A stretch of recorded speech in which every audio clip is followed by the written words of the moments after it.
2023. We've got last man standing and last woman standing here on the log. We're going to get kicked off here with AJ. Now, a quick review of the rules here.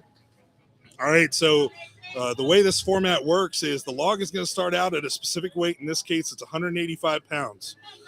For the women, it's going to, I believe the jumps are 10 pounds. It's either 10 or 20. And basically, they're just going to go in rotation. You see all of them sitting there on the side. And it's whoever, it's literally as it goes. Everyone's going to get their attempt. And if everybody gets it, they go up to the next weight. And then they go up to the next weight until there is the last woman standing. All right, so JJ gets her first rep at 185. All right, and we've got our next athlete coming up here. I believe it's Bailey Wilson. Now, Bailey Wilson has done a lot of things. I know she's an impressive athlete. She most recently competed in USS, but I'm really glad that she's here. I really am excited to see her display some real strength. Great. All right, Tommy, of course, being strict with the rules. Great lift at 185 for Bailey. Once again, I'm my partner, my partner in crime, baby. You know, the man himself, world champion, national champion, Zach McCarley. What's up, everybody? With me, and we got a chance to eat, got hydrated. Oh, yeah. Are you ready for a great? This is gonna be a great afternoon. Mm-hmm. Some of the best women athletes in the world are here. They came out to sunny Washington to come compete, and we're gonna see some big lifts going overhead. What do you think? I think we're gonna see some huge numbers today, and I think we're gonna see an awesome contest. I think so too. Now we got Gabby Easy Dixon, lift for her. Easy lift for Super easy for her. She is incredibly talented as an overall athlete. Like one of the, I think maybe the most pure heavyweight female athlete to ever be in the sport. Agreed. I would agree. Incredible. So she's gotten a lot of recognition in the sport for being so Team USA against Team Britain this past year at a Giants show. And she actually beat most of the men in the Hercules hold. One of the coolest things that we've ever seen in strongman. Make sure you go look that up on YouTube. And Inez, but just it's a feather to Inez Carrasquillo. Yeah. There's rumors. I think we're going to see a shot at a world record attempt today. The world record for women, just to be clear with everybody, is 140 kilos or 308.6 pounds. That's a heavy log. That's a heavy log, right? That's a heavy log for anybody. Yeah. I mean, you would know, man. That's a heavy log. You would know. But all right, we got some strong people here. All right, Colleen Meredith, of course, making light work at 185. These are going to be warm-ups for most of these ladies. I mean, I've gotten a chance to see most of these folks live. Now, there's a couple that are competing. They should be middleweights, but they're, Rachel Peterson, right, for an example, coming in here. It just, of course, she's an important. We love her at Dungeon. She's gym mom, so she might, she's going to do her best. And she's gotten better at the log, but we'll see how she does. All right, Pauline DePinto here for her attempt at 185. Easy money. Nice. Mm-hmm. Yeah, so I think you hit the nail on the head. A lot of these athletes, this is just textbook for them. This is still a warm up for many of these heavyweight athletes. Yep, for sure. All right, as I mentioned before, Rachel Peterson here, gym mom at Dungeon Strength RX, professional strong woman. All right, let's see how she does here. Definitely the lightest person in the class here today. Great clean. Very technical. Look at that. Nice. Finish strong with the press. Yep. Beautiful. Rachel's known in the community for her grip, actually. She's got a crazy grip. Right? Yeah. I mean, insane. Yeah. Very strong grip. And actually, she's getting ready to compete at America's Strongest Woman in 2 weeks. Yes, she is. 2 weeks from today, actually. That's right. If I'm not mistaken. She's doing the show. Yeah. Just because she wants to put on a great experience for the yeah. world here. So, yeah, it's she's out here having fun. Yep. Doing heavy stuff. All I guess it's just another weekend for her. Yeah, so I guess I was a little bit wrong here. So the jumps are going to be 20 pounds, I guess, for the women. We're going to go up to 205 pounds. So everybody got their attempt at 185. So as I was mentioning to everybody, right? So the rules here is it's last woman standing, right? So the log is going to continue to go up, and they haven't updated it on the floor yet. But this is now 205 pounds. If you miss, you're out. Great technique. Great technique. She's gotten so much better, so Yeah. much more efficient. Yeah, AJ that was just became really- pro last year. Yeah, and she's only been with the sport a couple years. Yes. Yep. Yes. Yeah, very impressive. Incredible.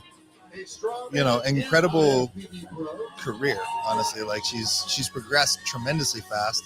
Very strong athlete, and I'm impressed with that technique that she used. Actually, just very crisp. Yeah, that is a tremendous improvement from what I've seen, and I think she's just getting sharper and sharper, just getting better and better.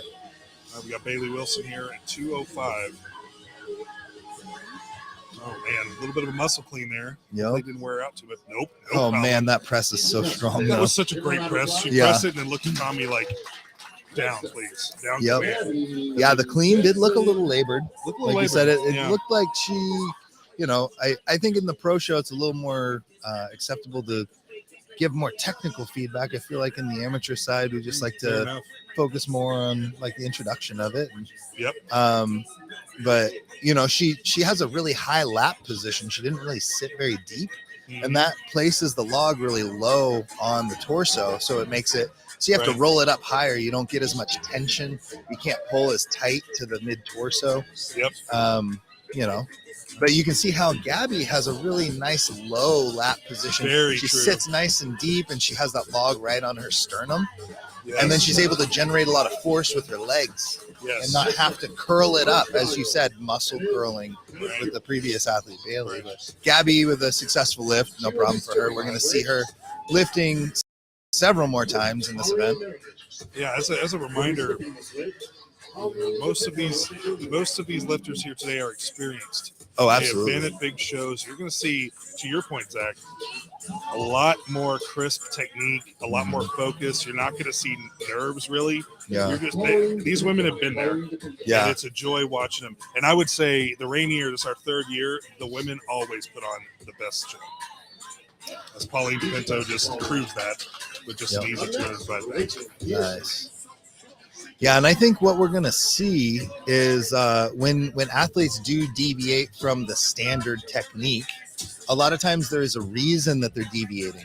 A lot of times it might be that maybe they're trying to protect a minor injury or an ache, or it is less energy from them to lift a certain way that is away from the norm. These are very advanced athletes. And so when we talk about technique, it's not necessarily to say that they are doing a poor job. It's just a little bit different. So we're getting to the top end here for Rachel. And she knows it too. She's like, hey. Good clean. Yeah, is a good clean. A little too much to press today. Yep.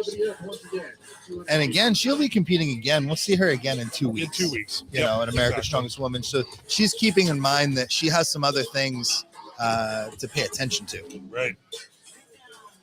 All right, wind's starting to pick up here. The clouds are burning away. The sun is in full display. Yep. That was not on purpose, by the way. I just did it again. That was 3 rhymes on accident. Oh my goodness. I'm on a roll. Anyways, typically when the clouds burn away up here in the Pacific Northwest, tend to get a little bit more wind, right? So, going to be interesting how that affects the group. And having sun hit you, as Bailey Wilson gets set up here, but having the sun sucks so much energy out of you. So we were talking earlier for the amateurs, when you have an overcast sky like they had, it's so much of a beneficial. And a lot of these women are wearing grip shirts too, which, it's super hot. So. Yeah, very hot. Very hot. Here we go. 215 pounds.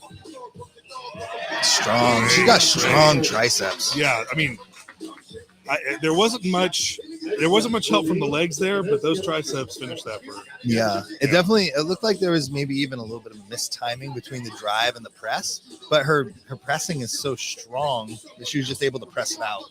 It looked like it was a little bit of a drive and then a pause and a dead stop and then a press. Right. And just like the way that she punches her head through and finishes the press is very impressive. Agreed. Once again, the log press event at the Rainier for day one is brought to you by Cerberus Strength. We're featuring their log pads here today. We're going to need them as we get up to some pretty serious weight here for both the women and the men. Yeah. Abby takes her attempt here at 215. Beautiful clean. Beautiful clean.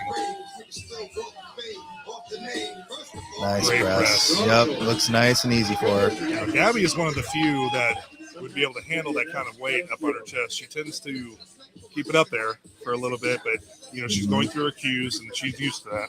Yep. Yeah, and I mean, honestly, for Gabby, she's such a high performer. I wouldn't be surprised if she felt that this weight was kind of light still for her. Yeah, agreed. Now, but surprisingly enough, you know, press isn't her greatest strength, but you know, she's definitely put a lot of work into it over the past couple of years. We've seen her improve. Now, here's who we are going to see today, and Wow. this is going to be short work. Oh, she wants two. Okay, well, Now, there it is. now this was smart. She was talking to me the other day when she came up here early. You know, you don't get a lot of warm up time, and when you're in last woman standing, you have to sit down. And so she's choosing. She only has to do one rep, but she's choosing to do another one, just to kind of stay warm, get the feel for the press because so here's the grapevine. The rumor, she wants the world record today. Hey, she wants it bad. And if you want the world record today, you're going to have to press more than 308.6 pounds. Wow. Yeah, that is. But for her, I mean, she's such a tremendous presser. Yes. And I think that is very. I think it's in. It's in the cards. Yeah, I mean, like she could very well do it. Yeah, and there's a reason she was at the Arnold Classic this past year, right? I mean, Inez is one of the best women in the world. Yeah, and she's made a name for herself specifically in the pressing side of things. All right, as Colleen Meredith finished her, she got that at 2:15. We got Pauline DePinto at 2:15 here. Pauline has actually competed every year we've had the Rainier. Lucky to have her back. And just so strong. She's very impressive. I love watching her compete. Her dedication to the sport. Yeah, those are. Yeah, she did not make that look as hard as it in fact is. Exactly. That being said, she did have a little bit of a struggle finishing that press. So I wonder how the next weight progression is going to go for her. Bit. Really, this next jump is where I think we're going to lose one or two. I agree. I think it's going to be a little bit tough for a couple of these athletes. Yep. I think it'll be interesting to watch how Bailey performs. I think it'll be interesting to watch how Pauline performs. Yep. Agreed. I think that Angelica Jardine, or AJ, as we like to call her, I think AJ is going to knock this out. I think Gabby might have a little bit of a struggle, but I think she's going to knock this one out. Of it, yeah. We just have to see if she's in the zone. I would agree with that. Yeah, and I think Inez is probably, she might even just skip this way. I was about to say she might. She's honestly has said once it gets up to a certain point, it's just going to be her out there. Yep. She's going to jumps. I think that's the plan for her, but we're going to see. Anything can happen, right? Yeah. As AJ goes up for 225. I've seen her do this. AJ she showed up out of nowhere, won nationals in her first year. She did a show for her first show. She qualified, goes to nationals, wins first. That never happens. And now she's a pro star. I know. Holy crap! And I'm saying these things on purpose as you're watching her because she's had such a high trajectory of success. And got humbled a little bit, right? Like going to the Arnold, right? But she only came second to Erin Murray, who is arguably one of the most well-rounded strong women in the world, right? Yeah. And so, but AJ's so competitive. She was just like, man, I should have done better. AJ, that's your third show ever, and you came in second at World. Like, you have so much in front of you. I'm very excited for her, and I hope when she's watching this later, and she understands how much we appreciate her, and we're proud of the work she's put in. Yeah. All right, Bailey Wilson here at 225. Yeah, a little bit of a tough clean. Yep. Big right, drive. See how the arms Wow. She's got so much pressing power. Yeah, that's awesome. Now, I think her clean is going to be the limiting factor. You could be right. Yeah, that clean looked pretty challenging for her. Yeah. But the press, it went up, honestly, easier than the last one. Yeah, agreed. There's a reason why Big Tommy Burns is judging this, right? He's been in this moment before with professional athletes. He is going to be strict. There's not going to be any given reps at the Rainier. You will get a completed rep, and the reason why Tommy's here is to make sure that happens. Excellent Good clean again. Yep. Yep, very textbook from her. Just presses it. Yep. That's just power, baby. Yep. That's just triceps and power. Very solid press. Yep. Yeah, hopefully, folks out in the crowd brought some sunscreen today. We were lucky enough, dude. I'm gonna have a weird tan line. Like half of me is in the sun, and I was already out here setting up yesterday. So I'm gonna really that something. All right, Colleen Meredith up here, 225. I haven't followed Colleen a lot, but I do know that from what I've heard, she's wrong, right? So I'm kind of curious to see what I see here as we get up in weight. Okay, well that proves it. Yep. Look at that. A little bit of a struggle on that press, but it might have been a misgroove, honestly. It looked like it kind of came forward a little bit, then she kind of paused and just forced it out. Yeah, for sure. Usually if you have a movement like that, the athletes are really comfortable through and they have a hard stop. Yep. At a high level, you don't see people able to press it out unless it's a sub-maximal weight. Correct. Yep. So the fact that she was able to stop right there and then recorrect herself means that she might be able to just, hit the next weight. And look at that. Pauline, that looked the exact same as the last weight. So I don't really know what to say about her lifting, other than it's super consistent and that's impressive. Yeah, her lift looked the exact same as the weight prior. It looks exactly the same. I agree with that. All right, so what are we moving up to? Is this 235? It is. Looks like 235. Was I wrong? Loaded. Nobody. Well, I'm sorry, I was wrong. Nobody's out right now. They're all in. Yeah. Well, we had Rachel go out at about 200.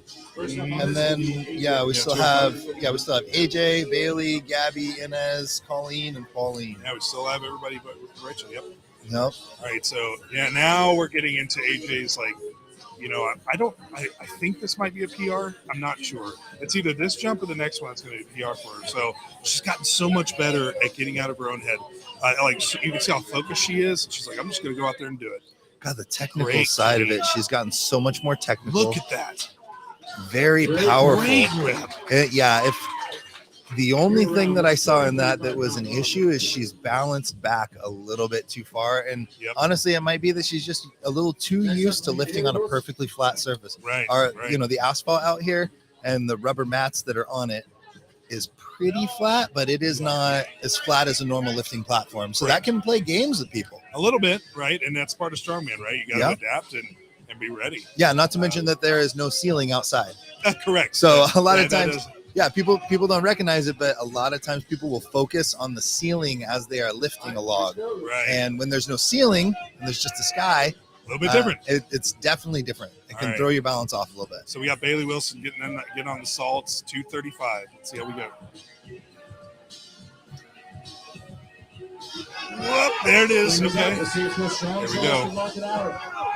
And the press. Oh, out front. She might take another swing at this. She might take another swing at it. Let's see. There's a lot of energy, but I've seen it before, and I will see it again with someone failing their first rep and trying it and getting the second. Deeper lat position. Yeah. So, in the future, for her, what does she need to be thinking about when it comes to the clean? Coming from world champion Zach McCarley, that's what people want to hear. Feedback. I would like to see a deeper lat position, but there might be a reason that she, decides to go for that higher lat position. I don't have all the variables. I don't know all the things that are going on with her, and so, it might be that is a better position for her and her body. That's true. Maybe she can generate more power from there. Maybe she has, a little bit of dorsiflexion issues, so her knee can't drift as far forward that as is needed to hit a low lat position. Hard to say. Once again, Gabby just pressing it out. I mean, I don't know how much further she'll be able to go with just all that upper body power, but it looked just like the last one. So the beauty of last woman standing, right? Yeah. You show up or you don't. Yep. And so I think that there's an interesting thing going on here that I'm seeing that maybe some people at home have noticed. And something that we mentioned being outside and that there's the sun out. Yeah. A couple of these athletes have sunglasses on. Yep. A couple of them don't. Jeez. That's just that is so strong. It's so strong. Explosive. But a couple of these athletes have sunglasses on, a couple of them don't. And it is interesting to see how that might influence some of their performances. Yeah. I don't know too much about Pauline or Colleen. and how long they've been competing. But some of the athletes that have been in the field a little bit longer, like Inez and Gabby, they seem to be wearing sunglasses, and some of the other athletes aren't. I think that it is wise to wear sunglasses on a sunny day like this outside when you're doing log pressing. That is something that I would do. Awesome. Excellent lift from Colleen. That's something that I would do, and I just think it's, these are some of those small things that people might not notice at home that is a little bit different. And if you watch high-level competition that takes place outside, you'll notice most of the field is wearing sunglasses in this kind of situation. Right, exactly. So we might see a similar pattern with the men. Yes, agreed. All right, here we go. Pauline to be into 235.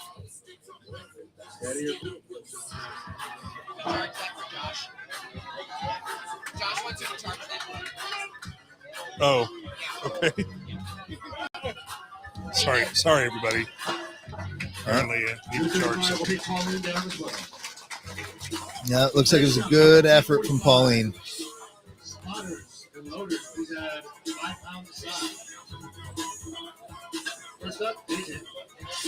That's a 10-pound jump, 245 pounds. Yep, we're at 240. Yep, 245.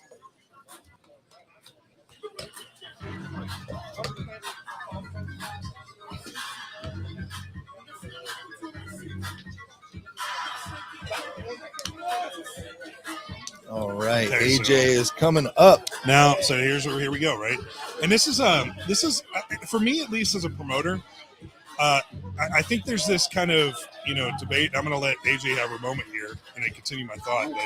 But let's see how she does here at 245. Once again, the improved technique on the clean.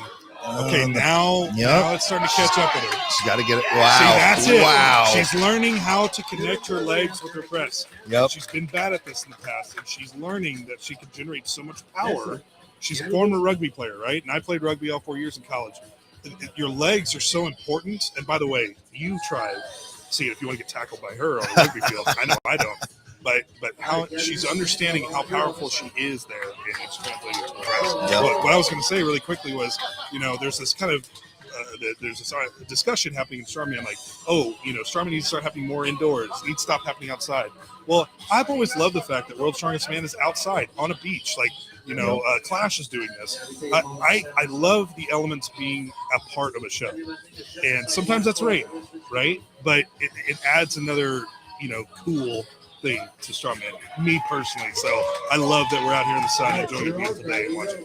Yeah, and I have to agree with you, honestly. I could go on about that, but let's look at Gabby right now. Gabby at 245. Strong clean. Let's see if the power persists here. Hesitant dip. Yeah. Big drive, pressing it out. Okay, yeah. She just needs to. It's going to be a challenging rep. Yeah. And not quite. Not quite. She might take another swing at it. Yep, she might. Oh, and time is going to expire. The coach is telling her to wave it off for now. All right. Yep. And that's okay. Successful at 235. That's a big number. Yeah, once again, a lot of show left. Yep, a lot of show left. This is the first of many events. 245 pounds. I remember competing, and now your first show was in 2006. My first show was in 2015. And I remember nationals for the open men was 275 pounds for reps. Yeah. That's insane what it is now. Like the bar of the women are these women, and the women that aren't here today, like talking Victoria, Queen Victoria, and Andrea over in UK. I mean, they are setting barriers that are just killing it. I love watching it. That's awesome. Absolutely. I completely agree. I mean, the performance in the level of athlete has increased, but the level of female athlete has taken huge leaps. Like, very impressive. Come on, Colleen. Look at that. Gotta hold it, wait for the down. And she gets excellent. it from That was fantastic discipline. And that is oftentimes what separates amateurs from pros, is that level of discipline. If you go back and watch what she did right there, she pressed it out. She was struggling. She was unstable. She held the bar overhead and then waited. Yes. She didn't lock it out and then celebrate. She knew the rep is not over until she gets that hand down from the judge. And she made eye contact with the judge, and the judge waited for there to be demonstrated control of the weight. Awesome. And then he gave it down. She said, got the rep, put it down. Excellent execution. Yes. Excellent patience, discipline, level 99. From someone who's been there, knows what he's talking about. Zach McCarley here with me, commentating, world champion, national champion. So now we're up to 255. Did we jump to 255, or were we at 255? We were at 245.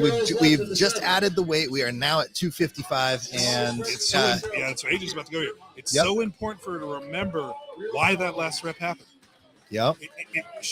I know she knows that she has the power to press this. Now she has to have the discipline to connect the legs with the press. It's so important. All right, here we go. And it'll be interesting to see how this repetition goes. Like you said, she was able to drive. It looked like it wasn't quite perfectly in her groove. It came back down, rested on the chest. A lot of time under tension. She gave a strong drive and just punched it overhead. Right. So if she can get that first rep right here, she can definitely get this weight. Agreed. Let's see. That's the pop. She's got to trust herself. Yep. Got to connect them, as you said. Holy cow. Amazing. That's so impressive. That is a PR that is so impressive. That is about 30 pounds more, I believe, that she's ever. She is most improved athlete I've seen in a while is AJ.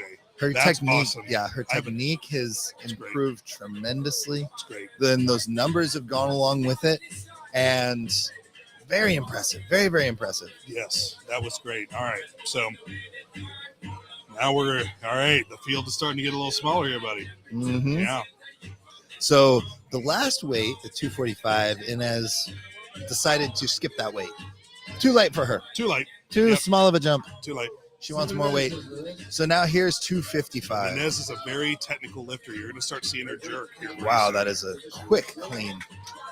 Yep. So, very strong press. We're starting to see that leg go back, right? That is looking really crisp. Yes. Really fast. Really easy for her. Agreed. I think we're going to see it, dude. I think we've got a shot. I think there's going to be a legitimate chance that we see a world record today. Yeah, I think you're right. And I'm only curious what weight jump she's going to select. I do have a little bit of insider knowledge on it, but I'm going to keep it to myself. I know she has a plan, and I know that it's going to be very specific. So I do know she's planned for it, and she's ready. She knows what she wants to do. If I could make a guess, and I do not know. Okay. I have not told Zach anything. I haven't told anybody anything. Yeah, if I can make a guess, and we'll see how this guess ages. The world record is 140 kilo, which is 308 pounds. 0.6. Yep. Thank you. Of course, the 0.6. We have to call that out. 308.6 pounds. I think she will take an attempt at 310, and I think that there should be 1 to 2 attempts between to keep her nice and warm and not shock the system from too much weight at once. And she just hit 255, so I would say 255 to 275. And then 295, and then 310. Okay, is my guess. That's my guess. Yeah, I think. Well, the fact that you just don't know what her plan is, but you have enough experience you're probably going to be pretty close. So I guess we'll just have to see. I think Colleen has proven to me at this point that she's got the power. And once again, I need to reiterate to everybody that's new to strongman that's watching what you're seeing right now. 255 pounds. It's more than you weigh, Zach. That is more than I weigh. You are a thick guy. That is, right? Imagine, yeah. All right, so now. Yeah, she's gonna take a second, gather herself, make sure she is ready for this lift. All right, here we go. She's got to nail this. Aggressive. Clean. Yep. Yeah, Little too much arm. Yep. No, I completely agree with your assessment. I think she cleans a little too much with the arms and the upper back. Yeah.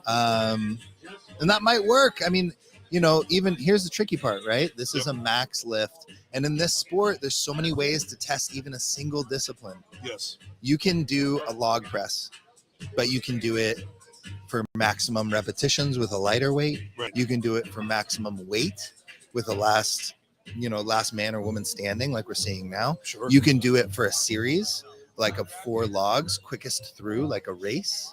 You can do it so many different ways. But when you do it with repetitions, sometimes your technique deviates from what would be used with one of the other ways. So I would say that, if you're used to going through reps really quick and doing a lot of repetitions, a higher lap, I should say, your hips being slightly higher in the clean position can save your legs for the movement later.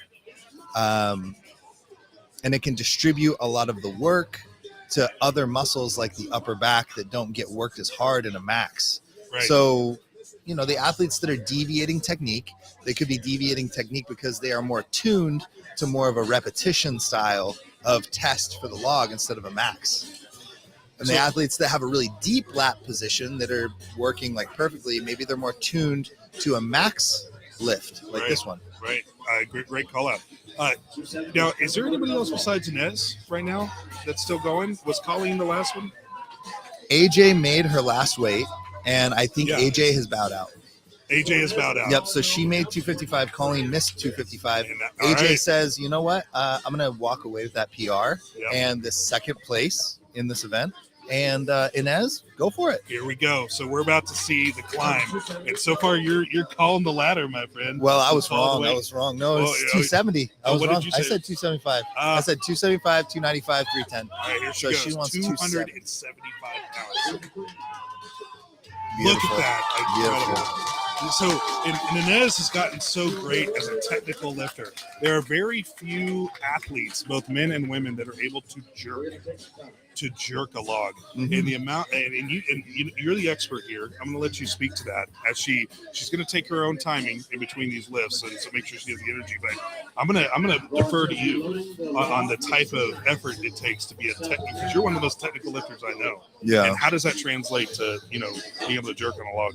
Yeah, well, jerking on a log is especially challenging because most of the time when you perform a jerk with any kind of bar, not counting a dumbbell, so like an axle or a barbell, you want to keep your hips right behind the center point of the implement that you're lifting. And in an axle, that's pretty easy to do. In a barbell, that is very easy to do. And your torso is almost perfectly upright when you do that. With a log, a 12-inch log, a 10-inch log. Right now they're lifting on a 12-inch log. That means that the center point of that is 6 inches away from where it's contacting you. And that is pretty challenging because a lot of times it forces you to push your hips in front of your shoulders, which gives you this slightly laid back appearance. So it makes dipping and driving with the legs and the hips very challenging to perform effectively. And in addition to that, then you have to adjust for the change, bringing the shoulders and the head through for the split. It's not that you are moving, because a jerk, and I might be losing some people here, but nope, I guarantee you they're listening. The jerk, and this is some really high level stuff for some people that are at home. A jerk is learning how to move your body around an implement. Right. A press is learning how to push an implement around you. All right, well, let's see how that technicality continues to go to work for her. 290 pounds. Inez Carrasquillo. I think we're going to see a really crisp press right here. There you Just go. like you were talking about. Yep. Yeah, continue with your thought process. I mean, everything you're saying checks out at 290. Yep. Right? So she's pushing the weight directly up, but a jerk, a very effective jerk, is an athlete pushing the weight up to the point at which they're going to catch it and then pushing their body down into position. Right. So you are learning how to move your body around an implement is the difference with a jerk. With a press, you are learning how to move the implement around you. Yes. So that's very different. And with a log, it's especially hard because your body has to contour to the log. And when you're moving your body around a log, it is a much larger deviation from just straight lines like you'd have with a barbell or an axle. So it's quite the challenge to be able to split jerk a log. And fun fact for everybody as well. Nationals this year is going to feature a log press for reps, and they're going to do it Trump style. For the open heavyweight men, I only know this because I'm prepping for it right now. Ooh. We'll see. Is 345 pounds in the Trump log. That's the Trump. That's the heavier one. Okay. Right? And the athletes can choose between the heavier and lighter one. The lighter one weighs less than what Inez just did. Wow. It's 285 pounds. So just to put it in perspective, That's open men. That's the big boys. That's me, right? That's all the guys we're gonna see later. Ooh, So this is important, right? I want everyone to understand. Yeah, I was going to say we need to talk about this. Take over.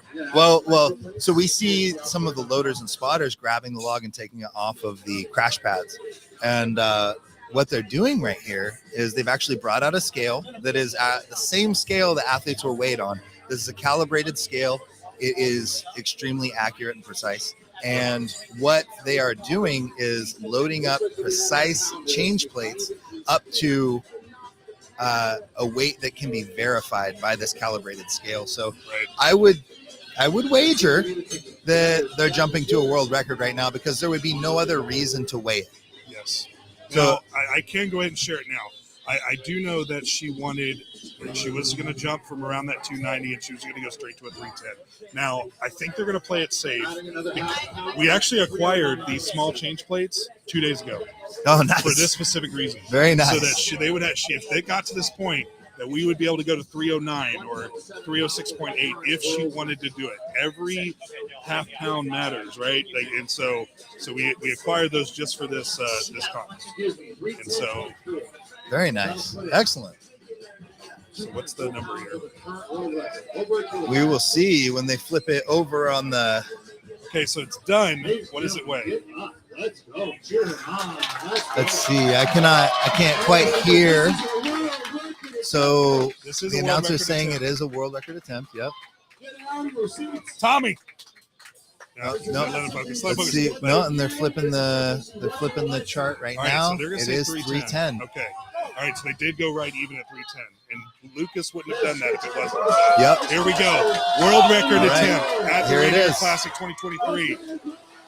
This is huge. This is massive. Here we go. Come on, Inez. There we go. Excellent lap position. Clean. Beautiful. Now here's the big drive. Let's see it. Hold it. She gets There's it. the world record. Wow. Very impressive. Wow. Very impressive. Look at that. We have a new world record. Excellent world work. record, log clean and press. Inez Carrasquillo, as she celebrates with her team. A rightful celebration. Look at that. Yeah, take a bow.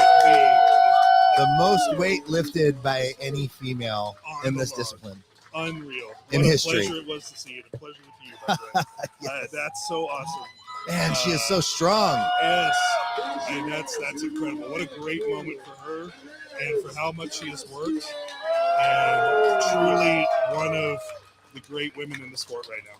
Absolutely. What a pleasure that was to watch. Now, she did mention to me that if she did get 310, she might do 320 for the heck of it. So, and I got to say, I think she'd have it in her. I think she does. Yeah. Which is crazy. It's crazy to think about. But once again, she's a Cerberus athlete. And so she's sponsored by Cerberus, who's actually sponsoring this event as well. And she said, yep, she just announced she's gonna try to do 320. She's gonna give it a go. That's awesome. Now I'm really excited. So I'm pumped. I'm already got some adrenaline flowing, but we might get to see 2 world records today, Zach.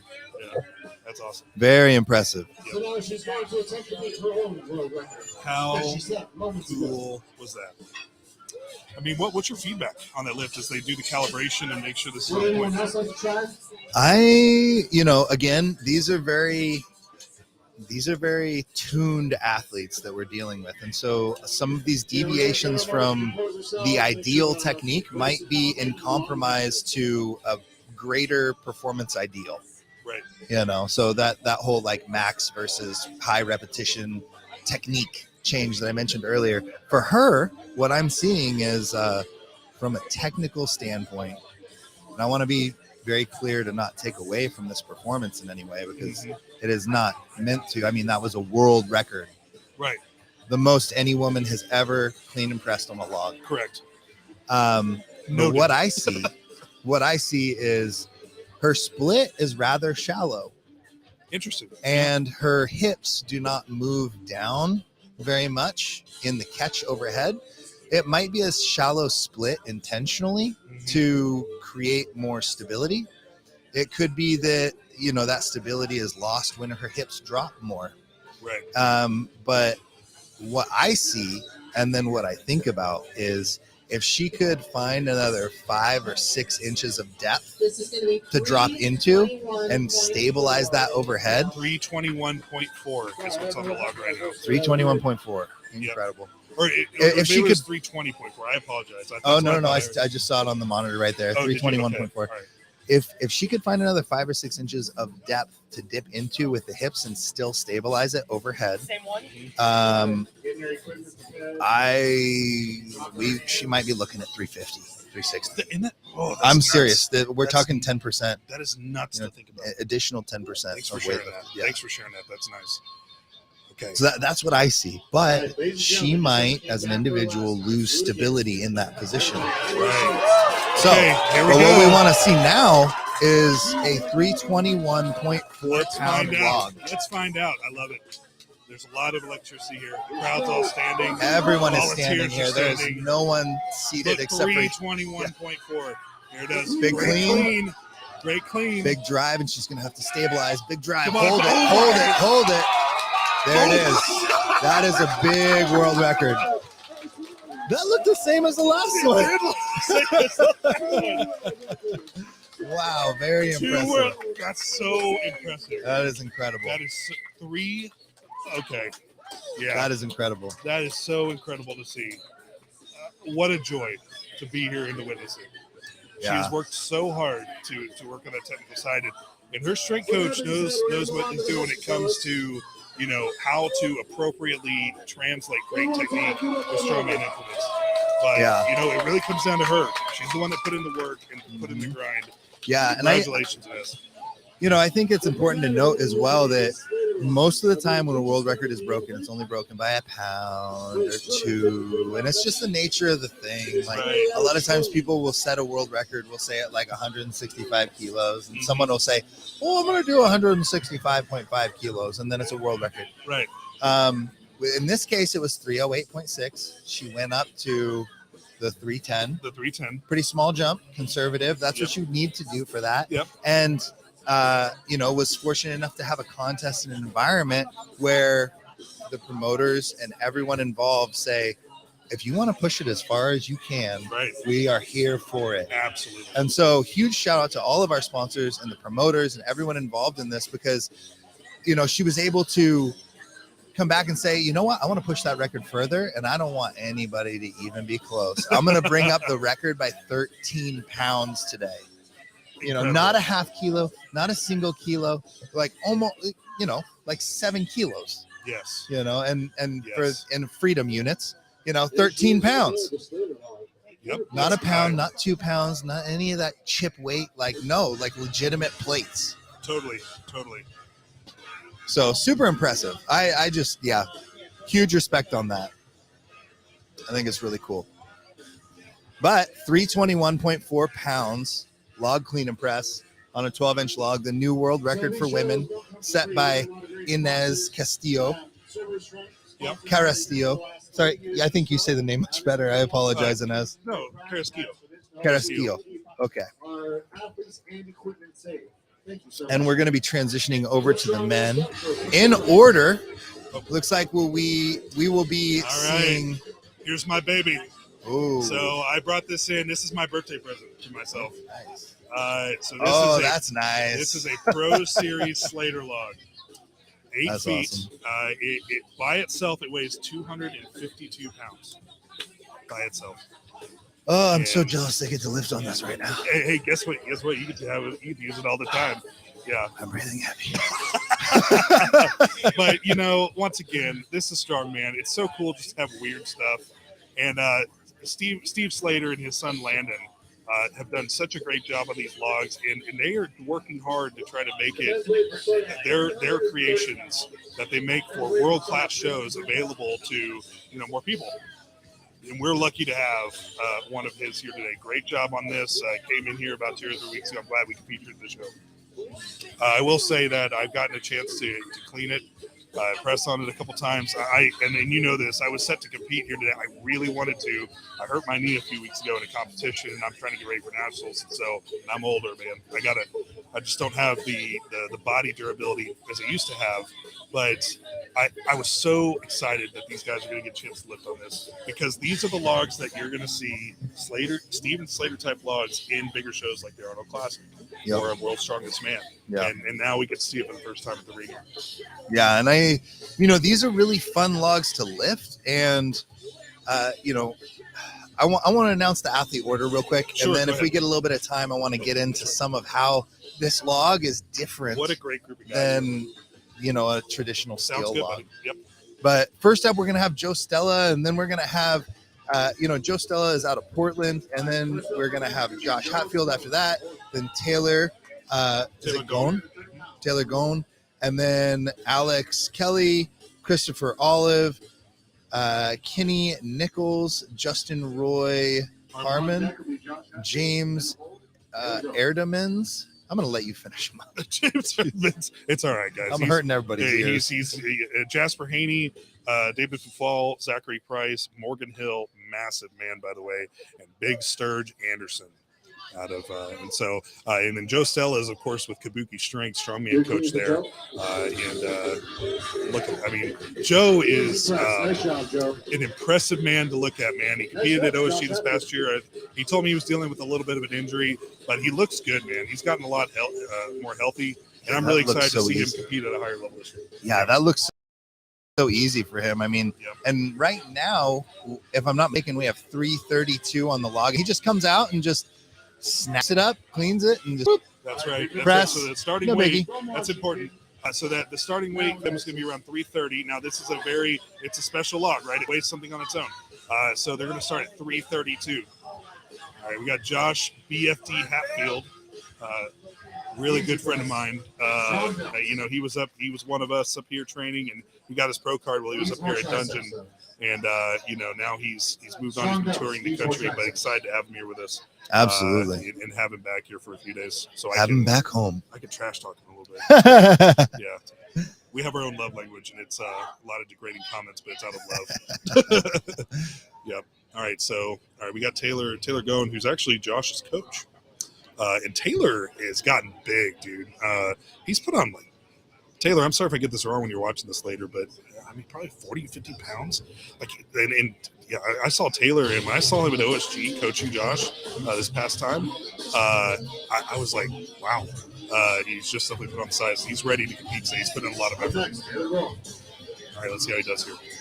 And after he's done here, I want to hear your feedback on this log.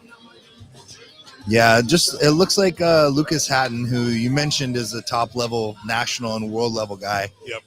Went over and cleaned up the log. Holy and Taylor just vipers it. Wow. Sure, why not? Yeah, why not? Whatever, hey, I'm just gonna head over there and viper a 330 log. Sure. Ain't no thing. It looked like there was some kind of thing going back and forth between Lucas and Lucas Hatton and Joe Stella being. I don't know if it felt different or something. I don't know if you saw that, but I don't know. Man, that was an incredible viper press. Right, so we got Alex Kelly here. I don't know much about Alex Kelly, but I know he could freaking press a log. Look at that! Wow. Yep. Yeah. You got it. Yeah. He's a big boy. Yep. All right. So it looked like the belt came off of him. Was that right? Yeah, when he cleaned it up, the belt just popped off. You don't know what that's like, but he says, "Hey, whatever." You don't know what it's like to be a super. That's one thing I can't say about you. And our belts come off a lot, and we just do it. If it comes off, we keep lifting. Watch Strongman long enough. All right, we got Christopher Olive here.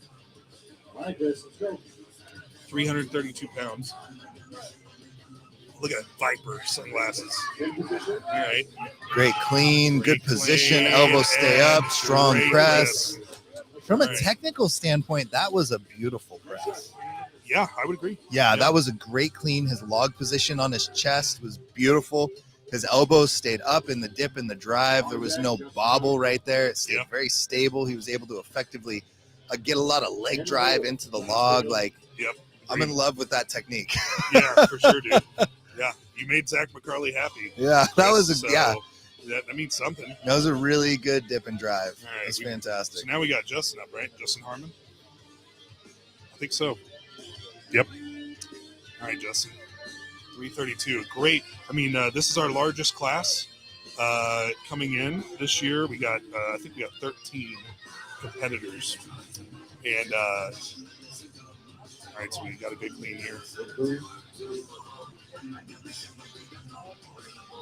All right, man, that's a long time sitting up there. He's trying to figure it out. That is a lot of time under tension. All right, yep, he's got it steady. All right, Tommy gives it to him.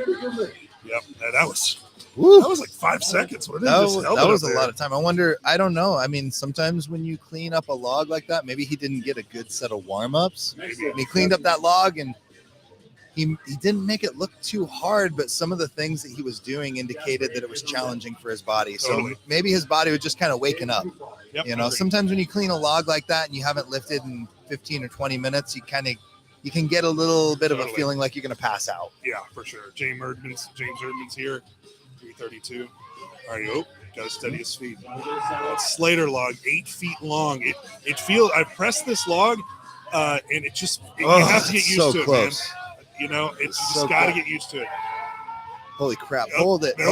Couldn't hold it. Good effort. That was a great effort. And I appreciate what they're doing here. That he struggled on that, but he did his best to try to catch it. No, but his safety is always the number one concern. I wanted to make sure these guys knew that. Yeah, he lost it, but he lost control of it. However, there's no way that we would even think of penalizing him because he lost control of it in the act of keeping himself safe. Correct. Is one thing if you drop a log because you're keeping yourself safe.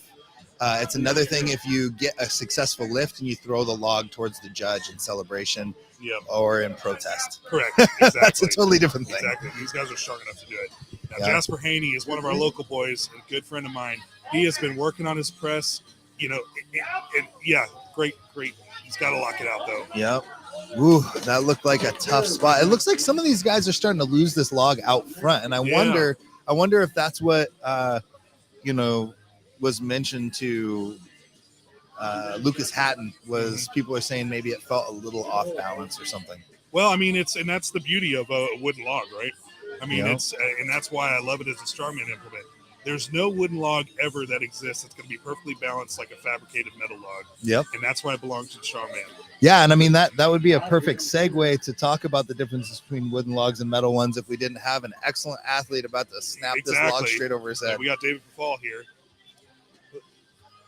Yep, big press, nice and stable. Yep. Very strong press. Absolutely. I'm glad you can say Fufal because I looked at that name. I said, no way. I'm actually curious what you would have said. I would have struggled. Something that's important here today. So Jasper Haney he actually became a pro for the first time at the Rainier Classic. The Rainier Classic is the only show in the country outside of nationals where athletes have a chance to earn their pro card to Strongman Corporation. Now there's a athlete minimum that has to be met in a weight class, and for the men this year in the pro-am, they've met that minimum. If an amateur podiums at the Rainier Classic this year, they will be for the first time be able to call themselves a pro athlete, a professional strongman to Strongman Corp. And Jasper had done that, the year before. Fantastic. And is that with the heavyweights or heavyweights and middleweights? That's just for open athletes. Okay, just for open. So that is to say open heavyweight and middleweight, or just open heavyweight? Excuse me, open heavyweight. Okay, all right. Morgan Hill here. Now, come on, Morgan. Looks like it might be a little bit too much on the day. He's scratching his head. He might have got a little bit lightheaded. I want you to understand how immense this man is. 6'10", 440. Wow. This dude is so big. And don't let that fool you. I want everyone to understand this. Do not let that fool you. That man is extremely strong. And press has always been a struggle with his, but you're going to see some big things from him on the heavier, deadlift reps and things like that. I mean, he will come back with a vengeance. I promise you this at this show. I was going to say, that is if you wouldn't have said that he was 6'10", I would not have noticed how tall he actually was because he's so proportional. His body is so proportional. Yeah. I wouldn't have noticed. And then I happened to see him next to a couple of the other competitors who are massive human beings in their own right. And I was like, oh wow, that's a large man. Big Sturge Anderson here out of Oregon. Big press. Look at that. Beautiful. Very stable. Yeah. Very stable overhead. Big Sturge actually came and competed last year at the Rainier Pro-Am. And he was one of 3 athletes. He was one of 3 athletes that was able to do full truck pull. Now, listen, as Zach was saying before, I mean, there's only so much you can do, right? I mean, when you're competing outside, we try our best to find very level ground. But the truck pull last year, at the very end, it was level. But the very end, there was a little hump. Yep. And everybody was getting stuck there. Sturge was one of the few that was able to get it done. Mass moving mass, baby. And I remember it for that. That was awesome. All right, so we've got. All right, what do we move up to? All right, 352. 20-pound jump. All right, the only one we lost there, I believe, was Morgan. I think that's the only one we lost. Yeah, and I think we had a couple really no. We had Morgan and I believe James. Now, for those that don't know, the record for the log in the world right now is a little over 500 pounds, I believe, off the top of my head. I don't know that for sure. But I will say, the American record is held, I believe it's still held by Rob Curdy. I could be wrong on that. I apologize.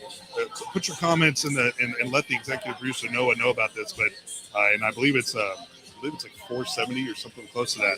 Nice. Yeah. If you guys leave a comment in there, our executive producer Noah will send us a text in the group message, and I'll take a look at my phone. Yeah, and we're checking it. So, and trust me, guys, we know we might miss something every now and then. But all right, we got Josh Hatfield coming up here, 352 BFD, baby. Josh has really been working on his press. It's got a lot more technical. And he struggled with his press for most. And I used to work out with him when he was working for his pro card, and I would be his training partner. And he's so freaking strong, but he always just had troubles with tightness in his shoulders and lats. But he's definitely worked on his mobility. He's definitely a lot more athletic than he was 3 years ago. So I mean, it's just a fact. Yeah. Yep. And that is, as you said, sometimes it takes a couple years to get better at some of these movements. These aren't, what you are looking at is athletes that have years and years in the sport, sharpening and rounding themselves in the correct way. Yep.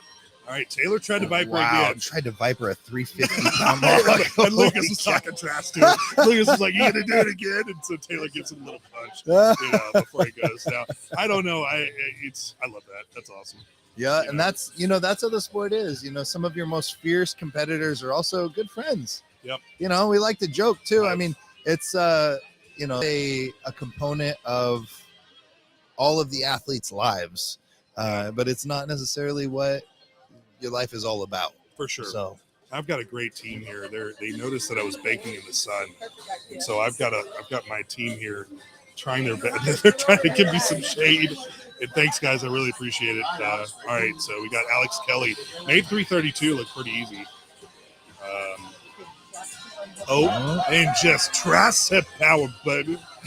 That's just Mo power. Mo power, baby. I mean, that's awesome. I mean, that's only going to carry you so far, and he's looking up at the sun like, man, that's bright. Oh yeah, that's bright out there. Yeah, and I mean, we're under a tent, and I feel like it's very bright and very warm. You want some sunglasses? No, I'm okay. You're okay? All right. Yeah. All right, good lift. All right, I sometimes get compliments on these eyes. I gave it to you earlier. If you didn't tune in earlier, the amateur, I said Zach McCarley's got beautiful eyes, not just a beautiful lips. All right, so. All right, here we go. We got Christopher Olive. Oh, come on, baby. Go, Chris. Turn on. There we go. Oh, look at that. Oh, he tried to pinch it through. Yeah, great effort. Yeah. All right, so I brought up those records before, and I mean, I think there's a legitimate shot. And you notice Zach Price hasn't been out yet. Have you noticed that? Zach Price has not been out. Zach Price, honestly, he's one of my favorites to take this one. I think we're probably going to see a potential 420, maybe a 440. Wow. I don't think we're going to get higher than that today, but it's still freaking cool to see that. I'm surprised he wouldn't have taken a 330. I know. I'm surprised he didn't jump in at 352 to at least get a rep in. That just shows how confident he's been in his press lately. I mean, he's come in shape. All right, we got David Fall here, right? Yeah, no. Is this Erdman's? It might be James Erdman's. Nice. Yep. See, that was much better than the last repetition. I think he just got a little bit thrown off by the log. And I think he might have also maybe been a little cold. The way he was holding that 330 overhead, very shaky in the elbows and the shoulders and everything. Yep. That told me that his body was struggling. It might not have been the fact that he was incapable of it. It was that his body wasn't quite ready for it. Yep. That looked much better, though. So Jasper is a deadlift. I mean, this dude can deadlift a ton, but he's, when he presses, he tries to get his chest involved. 352. I'm proud of Jasper. He's put in a lot of work but you notice for him, he really tries his best to get that lean back to try to finish that lift. Yeah. And I do, as you mentioned, Zach Price hadn't come out yet. Looks like he's getting ready. I think so. I think he's going to take 352. That's good. That's wise. If I were his coach, I would have suggested he take 330 so he can get a feel for this log, because there's only one wooden log here. I know that for a fact. I don't know this for sure, but I don't think he has a coach. Okay. I don't know that for sure, but I don't think he does. I think he coaches himself, which is even more impressive. I could be wrong once again. But, yeah. And these wooden logs, they can feel a lot different. All right, we got David Fall here. Does he finish? Gets lockout? Yep. Nice. Man, I was I'm just watching these guys. I'm kind of jonesing a little bit. I want to be out there so bad. I love log. It's so much fun. Yeah. And so, that brings up kind of a point. A lot of times a contest implement is going to feel a little bit different than the warm-up implement or what you have at home. So sometimes it's wise to get as many reps as you can on the contest implement so you can get a feel for it and how it changes and how you need to compromise your technique. And there's Zach Price now. And there it is. It looks like the log might be it was a little forward on him. And right, he's just such a strong presser. It doesn't matter. It really does.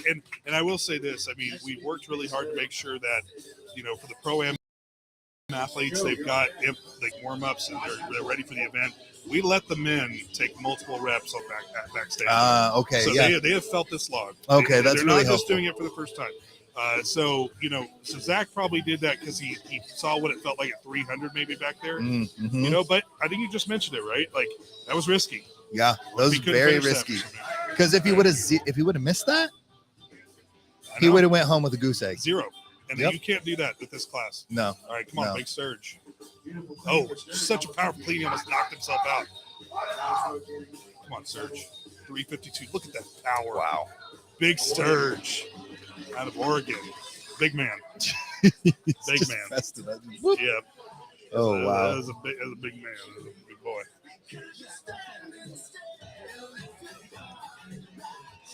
Okay. So I think that means we're going to go up. All right, we're going to go up to 372. 372 pounds. Yeah, so you were talking about this before, and I by no means want to steal your thunder, but why? And I can at least say it because I've pressed this log. What makes it different, right? The handholds for the log are very small. On a rogue log, you have a longer bar where you can deviate where you want your hands to be. So if you're a weaker cleaner, stronger cleaner, you can kind of mess with your hands to make sure that they're in the right place. Not with this one. It forces you to get your back involved in the clean. And if you do not have a strong back when you clean this log, it will be a big pain in the rear end for you. That's one big thing. And then, of course, I pressed it. I didn't think it was imbalanced. But for those that are less stable overhead, they're going to feel it. But I mean, that's part of becoming a strong presser and strongman. As Joe Stella does 372. That looked good. Joe's so strong. That looked good. Yeah, his clean and press is so impressive. And he's in the last couple of years, he's really become a much more well-rounded athlete. Agreed. He's an impressive athlete to me. I like watching him compete. I like watching him perform. Yep. And the same thing as well. Josh Hatfield right here. Yep. As he walks up. All right, Josh BFD Hatfield. I'm the only one that gets that knows what that really means. That's okay. All right, here we go. 372 pounds. Wow. He's gotten so much better. Whoa. He's gotten so much better. Did they not give it to him? What happened? No, I'm just like, I'm blown away. Okay, you I've scared me never- at first. I was like, I thought Tommy just gave the down command, but then Yeah, so that I'm his telling you, press dude. has come along I'm so telling you, dude, far. he's put a lot of work in. He really has. Wow, that was really impressive. And I will say, I mean, that's a credit to his coach too, man. Yeah, 370. That was 372 Yeah. that he just Keeping him on made point, look light. working on the weaknesses. Yep. Wow. All right, so we got Alex Kelly. Alex Kelly doesn't mess around. He's like, keep it along. Let's go, man. All right, 372 pounds.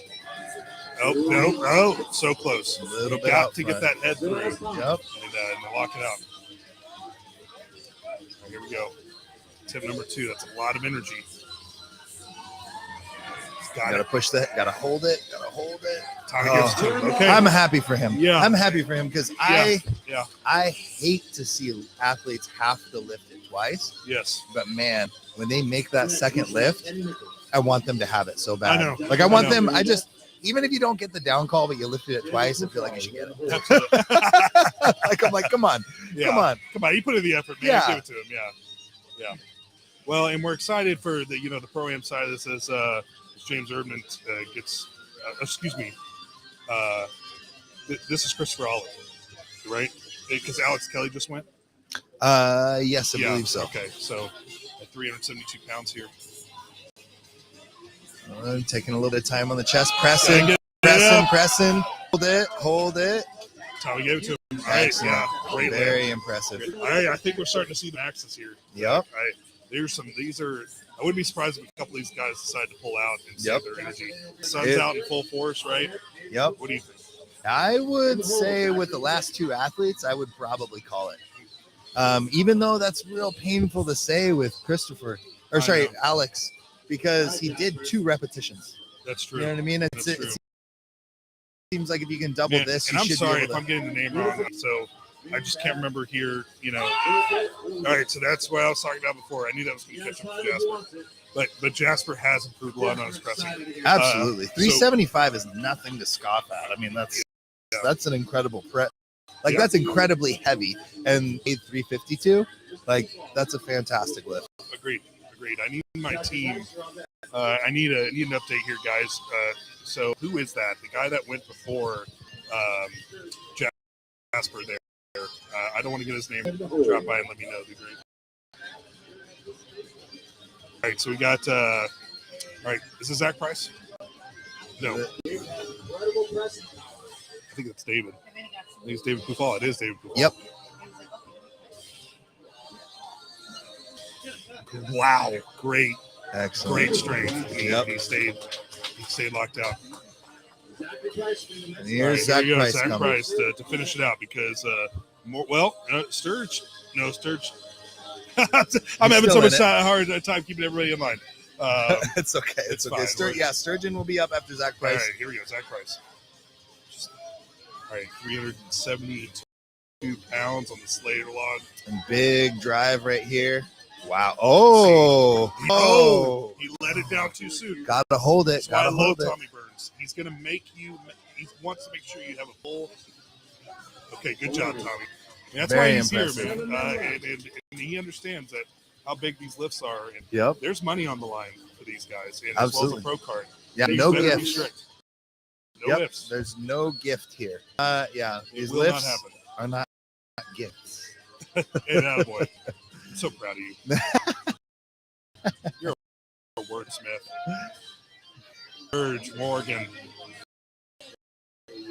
Come on, Buck. I love him.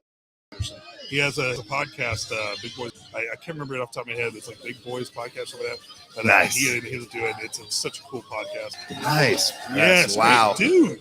Sturge. Wow. I'm impressed. Yeah, he had Jeff Walling on an episode a few episodes ago. I really enjoyed that episode. Jeff Walling in Morgan. He's actually he brought one of the record stones that we'll be featuring on day 2. One of Jesse Marunda's old stones. Oh, wow. That's going to be featured. And for those of you that don't know anything, if you know your history of strongman, you'll know who that name is. Jesse was the one that put the PNW on the map for strongman back in the day. Rest in peace, buddy. But yep. And I'm glad that we get to honor his memory and have that here today. But the reason why I brought that up is we just got a lot of cool implements that we get to mention. But and Jeff was a big help in bringing that up, and so that we can feature the show today. All right, so we're up another 20 pounds, right? So 392. Yep. Knocking on 400's door. I feel like there's a parody to be had there. What parody? knocking on 400's door. No? All right.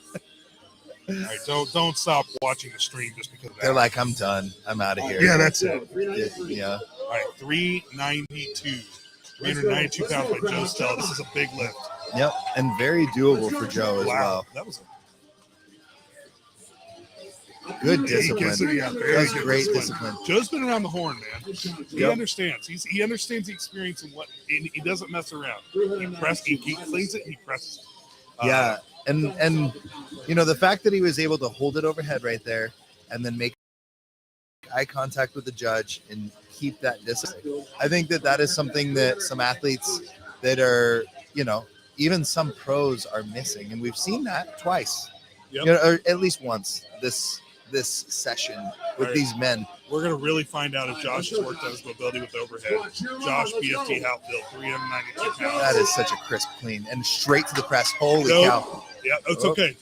He's going to go again. He knows what he needs to do. He's been around the horn. He's been a star man for over a decade. So he understands what he needs to do, and he just needs to. He used too much energy. Yep. So he might have been fatigued. Well, first off, that's a tough one. That's a tough one to get to the top and kind of get kicked back like that. Yeah. But what I saw on the second one was he cleaned it. He didn't move his feet out. He didn't adjust or anything. Once he got the log to his chest. If I were looking at his technical performance, I would have told him to take a small step out, step out wider to stabilize a little bit better. Because when he drove, his knees jutted forward, which is called dorsiflexion. And then he went to drive and it pushed the log out front because his hips kicked back because he reached end range of dorsiflexion. Anyway, we could talk about this for a long time, but let's talk about the athlete that's up right now. Alex Kelly, 392. All right, now he's got that power before, but can it carry him through 392 pounds? Look at that. If he gets to stabilize, that is difficult to watch. To watch that happen to two athletes in a row, that's tough. Yeah, it really is. But this is where you're starting to see who's really disciplined as a presser or not. Yeah, it's important, in my opinion. And of course, I love your experience here, but in my opinion, if you're a very strong static presser, you have to force yourself to get better at building technique, like we saw with Inez, right? Technique will always allow to beat raw strength, and it's fine. And with what we're seeing here, we're starting to see guys that might not be as mobile, and they're just trying to muscle it out, right? And it's just not going to work.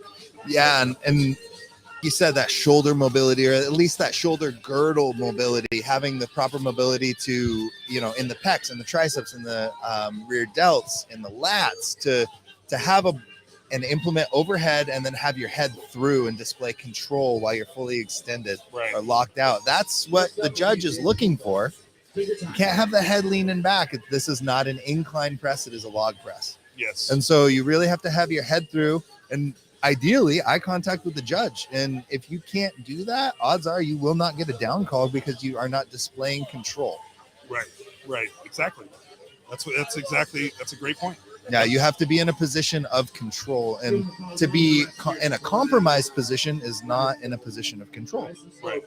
So, all right, we have David Pufal here all right, we're starting to see folks drop out here. I will say, I think the folks that I thought were going to be here are here. I'm not really surprised by anything yet. I will say, Sturge with that last press, that was impressive. Yeah, I think, Sturgeon was really impressive. I was impressed with Josh Hatfield's almost double at 290. Yeah, that's what I'm saying. 390. Yeah, 392. All right, David Pufal here. Great clean. God, he's got a really great position. Yeah, strong press, a little out front. Yep. He's gonna call it there. And when we're talking about these kind of weights, being a half inch or a single inch too far out front with that amount of weight means no lift. for these athletes. Right. You know, and it's just that's a tough one. You know, an athlete losing the weight out front just due to a very minor technical issue. Maybe their heel wasn't planted long enough, or maybe they just were feeling a little tight in one of their hips, or maybe they had a little bit of drift in the hips. Yep. And we have Zach Price at 392, Pit Vipers, baby. Let's see if the power press, and he's good discipline, much better discipline. I'd like to see the head through a little bit more, honestly, but what I'm seeing from Zach Price that I've never seen before from him is he is usually a strict or push press kind of guy. Yep. He's incorporating a little bit of a push jerk. Yeah, he's rebending the knees. If you watch his movement, he's at least on the first repetition, because when he did 372, he did not rebend on the second one, but on his first one with 372 and with 392, he pressed and then he dipped back under. Yep. And you know, in some circumstances, that can add, you know, I would say with that amount, it can add like 3 or 5%. With a really efficient one, I think it can add about 10% to your lift. But when we're talking about 400 pounds, 5% is 20 pounds. Yeah, you're right. You know? You're 100% and right. so like that is notable. That's an entire jump. All right, so we're now at 402 pounds, and we got Joe Stella here. And I apologize, everyone that's watching. I think we've probably gotten a couple names wrong. Bear with us here. Well, Zach and I will get into our groove, and our team is working hard to make sure that the appropriate name is called out in the live stream. So if we get it wrong, ignore us. Our media team's doing a great job with the nameplates. Yeah, and if the screen contradicts what we're saying, it is most likely that the screen are incorrect. That's right. Hey man, we're out here in the sun too. All right, so. Now, all right, here we go. This is where we're going to start to see who can do well here in the sun. I mean, these guys have already had 3 or 4 big log lifts. Who has the energy to go even heavier and be able to press out here? Yeah, and we are up over 400. We did make a 10-pound jump, so we're at 402. Here's Joe Stella. All right, he needs absolutely to get a little bit more legs involved. Oh. So he is absolutely capable of that weight, no question. Yes.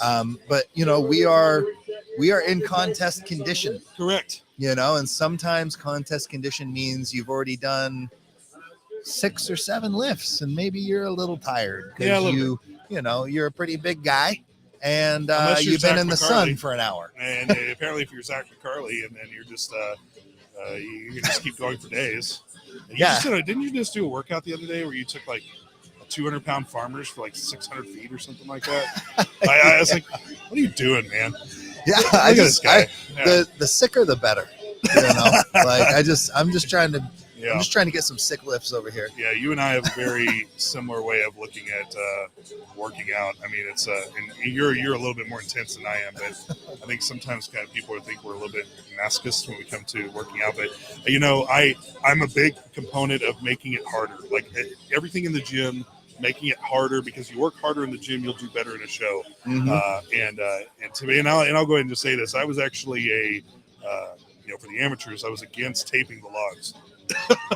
I mean, but you know, that's the thing here. We're a team, right? Yep. And as the leader of the team, you know, we make decisions together. And one of the most powerful leadership principles I know about is the idea of being able to, disagree and commit. Meaning, if you don't agree with something, you commit to what the larger team wants if it's for the greater good. So we have the logs taped, but I do believe that you were talking about gym conditions versus like contests. I think that's why historically the PNW has created great athletes. Mm-hmm. The way you train, the way that Grant Higa trains, the way that Josh trained, the way that Lucas, the way I trained, the way that Jasper trains, you know, our dungeon strength and gyms like ours are doing that well, so that we're making sure your environment makes you better for an actual show. Absolutely. And I'll stick to that. Yeah. So I couldn't agree more. And I feel like I could go on and on about that, but it looks like Zach Price is about ready to lift here with this 402 log. Okay. Like I said, I wanted to see 420, maybe a little bit bigger, but you know, once again, the sun's out, man. I mean, I think it's not over yet. Shot. It's not. I'm not. Yeah, absolutely. So we got Zach here at 402. Let's see how he does. All right, great clean. Great rack position. Wow. Just great such control. That's amazing. Yeah. He will lift whatever is necessary. Absolutely. Yeah, he will lift whatever is necessary to win that event. Yes. And I believe, is it the case that we only have Sturgeon left? Is We only that have correct? Sturge left? I think we only Man, have that's Sturgeon cool, and man. Anderson Good left. for you, Sturgeon. That is awesome. I'm loving to see this. So we have Zach and Sturgeon. Is that really it? I believe so. I could be wrong, but we're Okay. about to see if that's All the right. case. All right, but yeah, very impressive from Zach. Absolutely. And Sturgeon is coming out here ready to lift. He's not coming out here playing patty cake. Nope. And this is only a 10-pound lift. And Nope. with the way a 10-pound increase, and with the way that he lifted that last log, Yep. this is doable for him. All right, this is 402 pounds for big Sturgeon Anderson. Excellent. Clean. Yep. Big press. Wow. Hold. Wow. Wow. Very impressive. Wow. Yep. I'm impressed. Yeah. Impressed. Yeah. All right. Very impressive. And very possible, it looked like he had a little bit of a trouble right there up at the top. But again, with contest conditions like this, maybe he's feeling a little off because the ground. Could be. You never know. Sometimes you come out, you cross a certain weight threshold, it feels different. You go up, it feels better. Yep. So really, it's either of their game right now. But I would not be surprised if we see 420 having to come out, not in this attempt because I think they're going to do 412, but in the next round, I think it's possible for both of them to hit this, and I think we might be seeing 420. And Lucas is making sure as we get down to the last couple of reps here, and last couple of athletes, he's allowing them to have a little bit extra time, right? This is a last man standing, same thing we would have done for Inez and the women, right? We want to be able to give proper rest for big lifts, right? And so Lucas is allowing them their time, get a drink, let their CNS reset, and they're coming back. And so it gives me time to talk about, once again, our sponsor for this event, right? Cerberus Strength, they sponsored specifically the log clean and press. And we talked about their log pads before and why I'm so excited to, to feature them, here for the show. And Ken Nowicki and the team have done a great job with these, and they've been through the abuse of this morning, and now they're taking the beating of a Pro Series Slater log with 400 pounds on it. Yep. And if you notice, those bags don't look like they've taken much of a beating at all. They look just as they did when we brought them out. So once again, thank you, Cerberus, for sponsoring, and make sure you're checking out their products. They're a long supporter of Strongman. Honestly, I've never seen a sponsor get more involved in more shows. So, I completely agree. They've really embraced the sport, and in turn, we can't endorse that company enough to support them back. If you like that they're supporting us, then please go out and support them. Correct. I'm not aware of any company that sponsors or assists more athletes in the sport of strongman. Yeah, and this is our third year of the Rainier. Mm-hmm. So we also did the OSG regionals last year.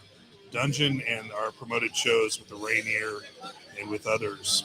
Over the past 3 years, we've been able to give over $90,000 to athletes in prize money, and no other gym, can say that. And we're blessed to be able to have great sponsors that support the athletes and support what they're trying to do. If it wasn't for them, we wouldn't be able to put on productions like this. So I can't say enough. We're very proud of that. We're also one of the first shows, and I'm very proud that we, from the very beginning, have kept prize money equal between men and women. This is something that needs to be consistent in the sport from here on out. We just saw what Inez could do today, right? It's just as entertaining. So, all right, here we go. We have Zach Price here at 412 pounds, 10-pound jump. Such a strong press. So let's see what he does with this. Excellent. Got to have discipline. Beautiful. Wow. He looks. I honestly think he looks good for 430, 440. Again, he's going to press whatever he needs to press to win this event, I think. I would agree. If I was in here, and once again, I'm not competing. These guys are the ones that do the attention. But I knew if I was going to be doing the log max, he was going to be the guy. Mm-hmm. That if I was chasing, it would have been him. So. Yep. And Sturgeon's going to come out here and say, "Hey, I would love to see it. I can't wait. F you, fight me." I can't wait. I want him to come out and say, "You mad, bro?" And then just I want him to press it, do like the cradle that he did before, and then just look at Zach. Yeah, I guess we're gonna keep going. I don't think we're gonna go to event 2, buddy, until we figure this out. So keep moving, keep it going. This is awesome for me to see. Good job, Serge. Let's keep it going, buddy. Mm-hmm. I want to see it. Yep.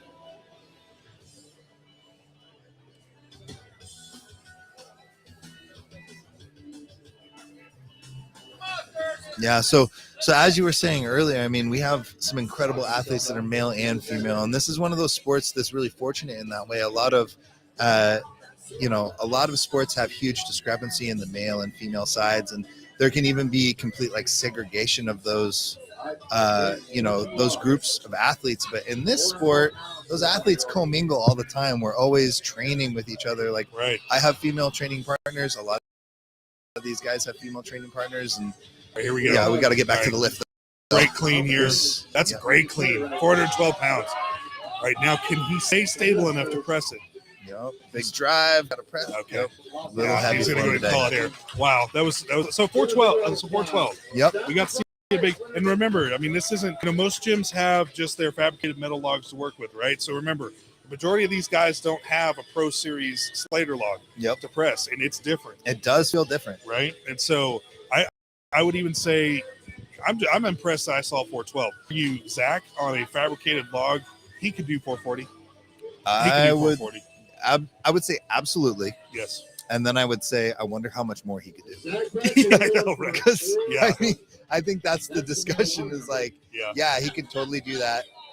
But I wonder how much more he could do than that. Agreed. So it looks like, like the weight got flipped around by. So is Zach going to go for 422 just to do it? I think he might. Right, I dig and it. I think you might have called it. I dig it. I dig it. I dig it. I wonder if somebody whispered something to him. Yeah, hey, man, you got to do 420. Ryan said one. No, we're in Washington State. You got to do 420, bro. 420, blaze it. Is that going to get us demonetized? I don't know. No. We're not making money on YouTube anyway. For everybody, man. Whatever. We're the dark web. 420. That's why it's 422. 422. Yeah. That's not a joke of anything. All right, here we go. Come on, Zach. 422 pounds. I am totally confident that he will get this. Although that lap position looked a little interesting, but he's about to press it, stabilize. Look at that. 422 pounds. And you called it. You called it. I think we're going to see 420. Yeah, and we saw 420. Yeah, and there it was. Yeah, nope. So I'm going to take back what I said, though. I thought based off what I saw, it was going to be 440 on a metal fabricated log.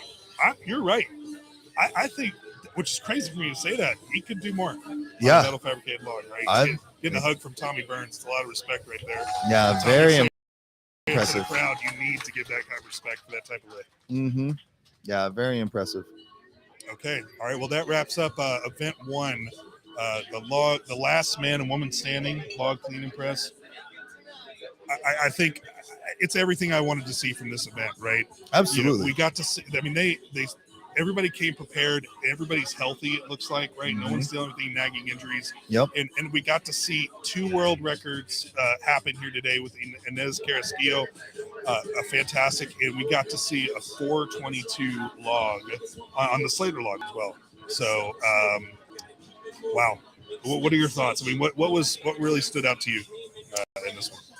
Well, who doesn't love watching a world record? And if there's one thing that I like more than a world record, it's sitting next to me and looking into my eyes. Yes. I was actually going to say 2 world records, but yes, it's sitting next to Ryan Terry and looking deep into your baby blue eyes. Already said it. Hey, Noah, I need another. This isn't going to work. You're right. It's not going to work. This is not. Oh, you're not allowed to pull rank. Okay, you can't pull rank on me. Okay. All right, man. But no, I agree. I love how weird this show is going to be, and it's going to be really entertaining to watch. I hope that you at home got a chance to see some really cool shots, and you're able to see that action up close. And you need to be nicer to me. But once again, thank you to Cerberus. And once again, I got a chance to myself personally review why we have the log pads, these specific ones in the gym. Absolutely. Right. And we're going to make sure I'm going to show that so I showed that for the amateurs earlier today. We're going to show it to you again here for those that have tuned in for just to see what I personally love about having it in dungeon. I have poured, tens and tens of thousands of dollars into that gym because I love it and I'm passionate about it. And because of that, I want to make sure that our athletes have the best, right? And I can definitively say those log pads are the best. and they're worth the premium that they are. And so we'll show you guys that here in a little bit. But what do we got coming up? All right, so we just got the log. Yeah, next up we are going to have the sandbag toss, and this is a very unique event. If you were with us this morning for the novice, amateur, and masters classes, you will know that they are not just throwing a sandbag over a bar for repetitions or for a series, but it has a unique twist on it. Yes. They're actually it is scored by a point system, and the further away you are, the higher number of points you get per throw. Right. So there is a 1 point region from 0 to 5 points, 5 feet away from the bar. Right. Anything past 5 is worth 2 points. Anything past 10 is worth 3 points. And if you can throw past the 15-point line, that is worth 5 whole points. The competitors are going to have 60 seconds to throw the bag over the bar as many times as possible and accumulate as many points as possible. Right. From those points, they will be scored. So there is a skill component, there is a strength component, and there's also a strategy component. So it's going to be very interesting to watch how these pros have strategized and can perform. And we're going to be seeing some of the heaviest sandbags that we've seen and some of the highest bars that we've seen. So it will be very fun to watch. And we have actually reinforced these uprights because the competitors are going to be throwing with such force and with such heavy sandbags that it could snap the PVC if we didn't reinforce it. It's already been done. That's why we're doing it. Jasper Haney, thank you. By the way. So it's fantastically exciting, and yes. We're very happy to bring it to you guys. So, did I miss anything? No, man. You're a professional. You were a jerk earlier. I forgive you. Okay. You're a professional strongman and a professional commentator. I'm so beautiful happy to blue eyes and forgiving. How can you just? That's all I ask. See, thank you. Yeah, just give me a compliment every once in a while. Yeah. But go to the restroom. You're not going to miss anything. We're going to be getting started here in about 10 minutes. But as Zach and I go do the same, we're going to get hydrated a little bit. So we're probably going to get started with that second event here in about 10 minutes. So enjoy this on my review for the server's bag, and we'll see you here soon. Excellent. See you guys soon.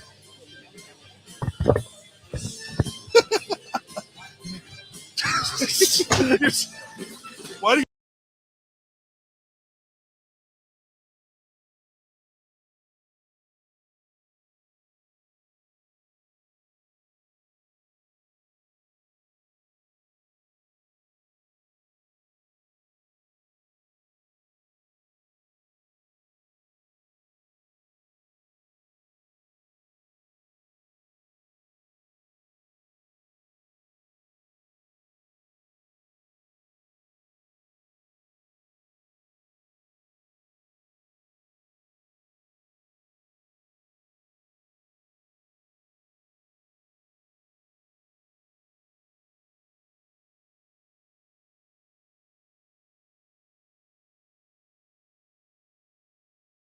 This is Ryan Terry with Dundon Strength. I hope you're really enjoying the show here today. Starting off at the Rainier Classic, we have for the amateurs log press for reps, and then of course for the pro-am we're going to have last man standing for the log. And I've known Ken Nowicki and the Server Strength USA team for many years, and their quality of their product it's always been good, but it just keeps getting better each and every year. And I just ordered in a custom Slater log just for this show. Honestly, this year I've been wanting one for a while, but that is a 270-pound log. It's made out of wood and iron. And honestly, I first thought about Ken when thinking about hosting this event because I want my equipment to be safe for a show. Logs, axles, they go through a lot of abuse, and when Cerberus introduced their new drop pad, I was like, Ken, we have to show off this product. And I just want to talk about a few features that just get me really excited. First and foremost is obviously it's a long pad. I'm 6'5", 400 pounds. You can obviously see just how long by itself that it is. This gives the athlete a lot of grace when it comes to needing to bail on a log if they need to. Also allowing them to be able to have more space because they're long and more narrow. They can set it out a little bit wider so they have plenty of space with their feet. Overall, just having it be longer and a little bit wider, it gives a lot more flexibility, and especially for an event. But the second thing about what I love about these pads is the fact that it's super durable. They're more narrow than a traditional square drop pad. But when we've dropped several 300, 350, 400-pound logs on the set that we have here at the gym. We have a few sets of reserving just for the show, but there's zero breakdown in the pads. We've been using them. The pair that we've had for like the past month, they stay together, very durable, and love everything about it. Two things that I wanted to point out is on the top of the bags. Can't really see it on camera, but that's okay.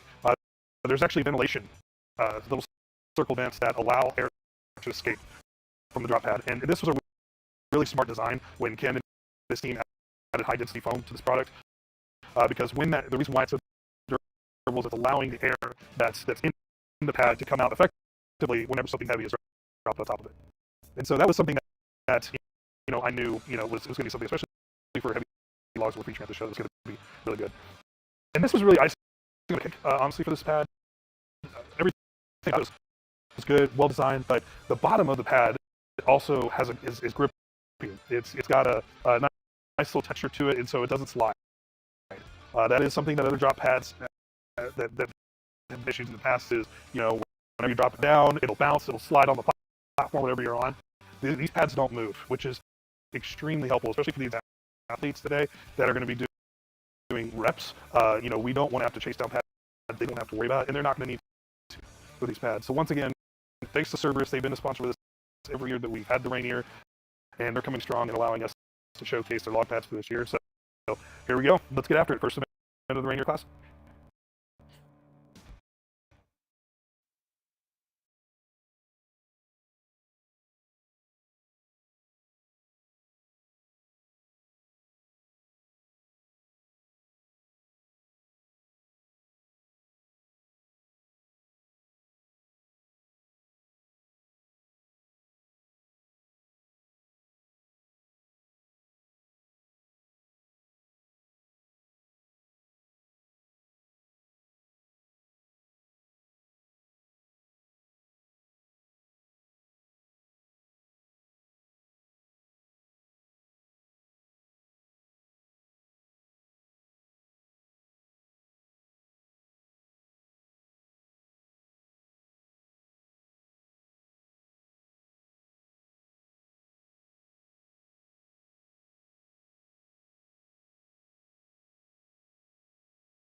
No, I remember that. Yeah, so from a schedule perspective, we're a little bit behind because we had multiple world records happen, rightly so, right? We took time to celebrate, and that's okay. But we want to make sure that we're staying on track here. We're not going too late in the day. So we're going to go ahead and get event 2 rocking and rolling. And I've got the new athlete list right here. All right, so we got Rachel. And I believe the way we're going to do this is the women and men head to head. I think that's what we're going to do. No. Yeah. We're doing all the women head to head, and then all the men. That's right. Yeah. Which is great. I love this because and when we were designing this event, we wanted it to be, to go head to head because you're not only having to focus on your strategy, but you're racing somebody else as well. Absolutely. And there's going to be some point swings because if somebody messes up on a throw, right, that's points. We talked about this earlier with the imagery, right? All right, so Rachel. All right, so is Rachel? Yeah, Rachel's going on her own here. All right, so kick us off here, Rachel. Gym mom for Dungeon Strength RX, professional strong woman, great friend.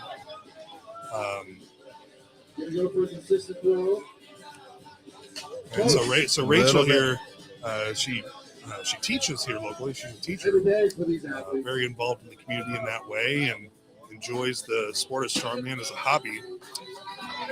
I know she's a big inspiration to her students and everywhere there, so I'm happy that she's out here being able to represent. Absolutely. That looked like a better throw. That was a significantly better throw. Notice that she was able to keep tension in the bag and that she was able to get a wind-up swing. Yes, exactly. Yep, nice tension, good throw. Both of those sailing directly over the bar. Great execution. Yeah. So the nerves are out of there, right? Yep, got two, we'll say less than perfect throws in, and now she's just busting them out. Yep, exactly. And it's these reps that count, right? Yep. Right, 8 seconds. Hopefully she doesn't rush here. Yep, good set, beautiful, make it count. And it's a little late on the release. That's okay. We call that a field goal, but unfortunately that doesn't count. Yeah. It went through the uprights. Yep. And, but, got some points on the board. That's fantastic. And, at this point, you kind of move on. You can take 30 seconds, feel how you're going to feel, move on, get some water, get some food, get ready for the last event of the day because we're doing 3 events today. We are doing 3 events. And we got Pauline DePinto here in lane 1 with Bailey Wilson. Lane 2, the race begins. Now, I know Pauline is a good bag thrower. I'm pretty sure she is. I don't know much about Bailey. We're going to find out here today. Both going for 3 points. Bailey shorts it, and Pauline gets it. Okay, so now these are where the throws count. So can Bailey's all right. So Bailey's now in a rhythm, but Pauline's staying consistent. This is good. Yeah, and Bailey's throwing from the 2-point line while Pauline is throwing from the 3, and she's consistently got that one. Consistently getting them over. Yep. Every one of them is counted so far. She's moved back to the 2-point line though. Pauline has, and she has yet to miss a single repetition. So she's doing real good work. She's grabbing it in that axe grip style or the vertical handle style. You know who coined that term? Zach McCarley. I just keep calling it axe grip because I'm like, what do I grab like that with 2 hands? An axe. Yeah, you grab an axe, right? Also, don't cross me. No, just Great throw by Pauline, staying consistent, and she just took the points where she could get it, right? Yep. Oh, that was fantastic timing for Bailey. Throwing. As a reminder for everybody, and you did a great job explaining this before we went on break, but there are 3 different lines, and I'll take it this time.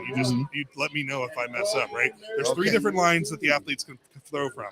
If you throw from the first line, which is 5 feet, it is worth 2 points if you get it overhead. If it's 10 feet away, 3 points. And if you throw from 15 feet away and clear, it's worth 5. This is a game of strategy and endurance as you throw a very heavy object overhead. And the bags weigh 30 pounds, and they're throwing over 13 feet, I believe. Yeah, and this is a fun test because it is not just a test of your strength. It is a test of your skill. Scabby just chucks it. Yeah, and it is also a strategic test. Nice so you have to have enough awareness to make sure you're making the right calls.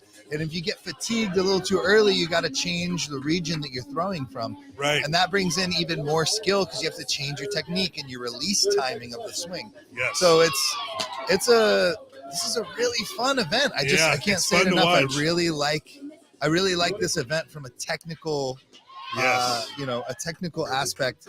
and an analysis aspect. It's And fun to watch. And the ladies racing each other, it's awesome. They're pushing each other, making sure they make every throw count. These are veterans. They've been there. They've done that, and you can tell their poise and composure as they get their last throws in. Great job by Gabby Dixon. It was consistent the entire time. Yep. Last flight of girls, AJ and Nez.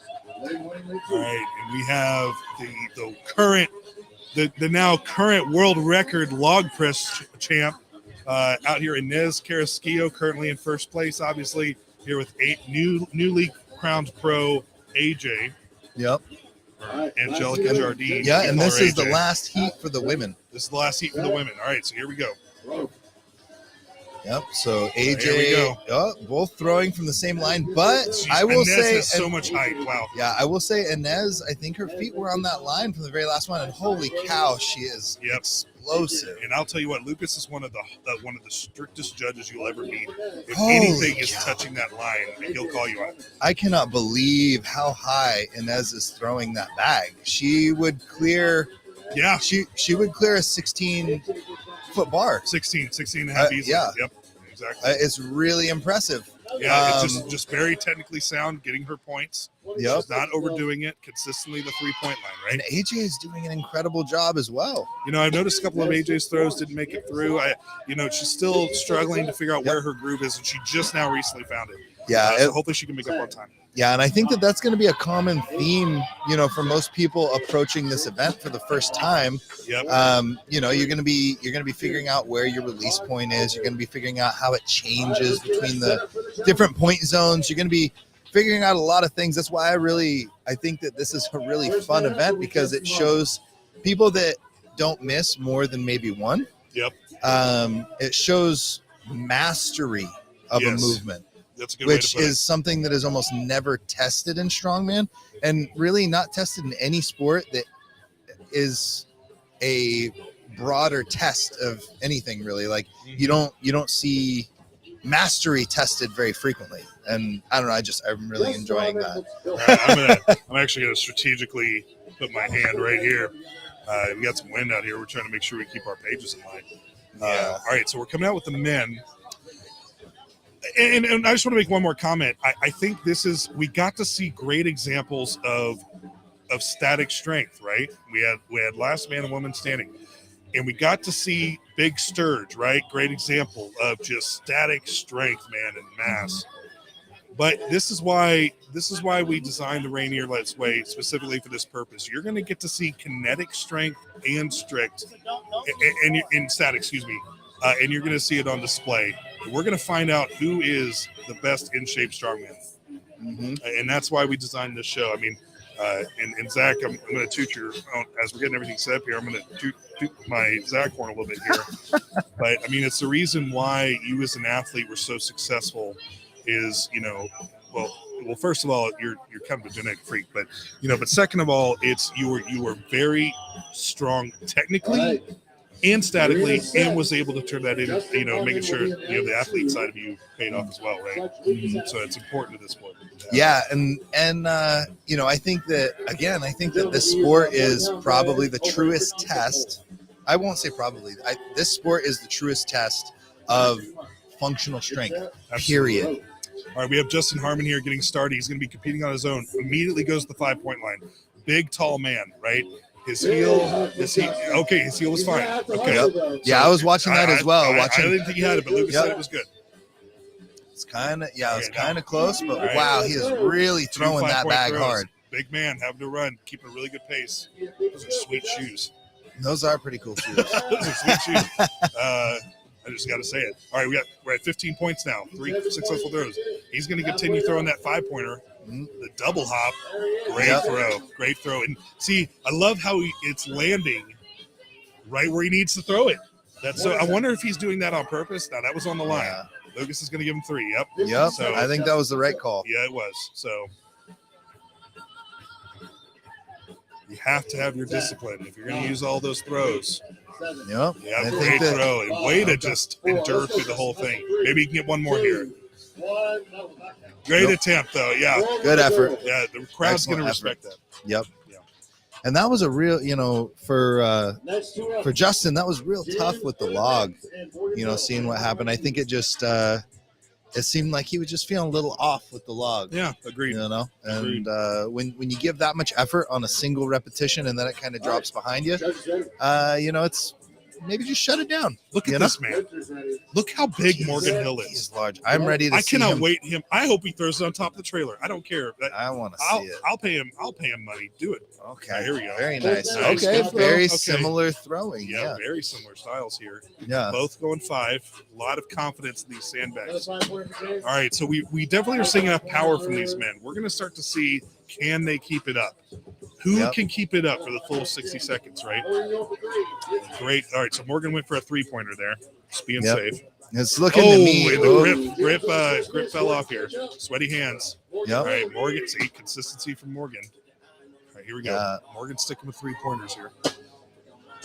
So James is looking very consistent from the 5-point line. Yes, and he's able to get a lot of that power transferred straight into the bag. I think that last repetition was the first time I saw the tension in the bag break. Yep.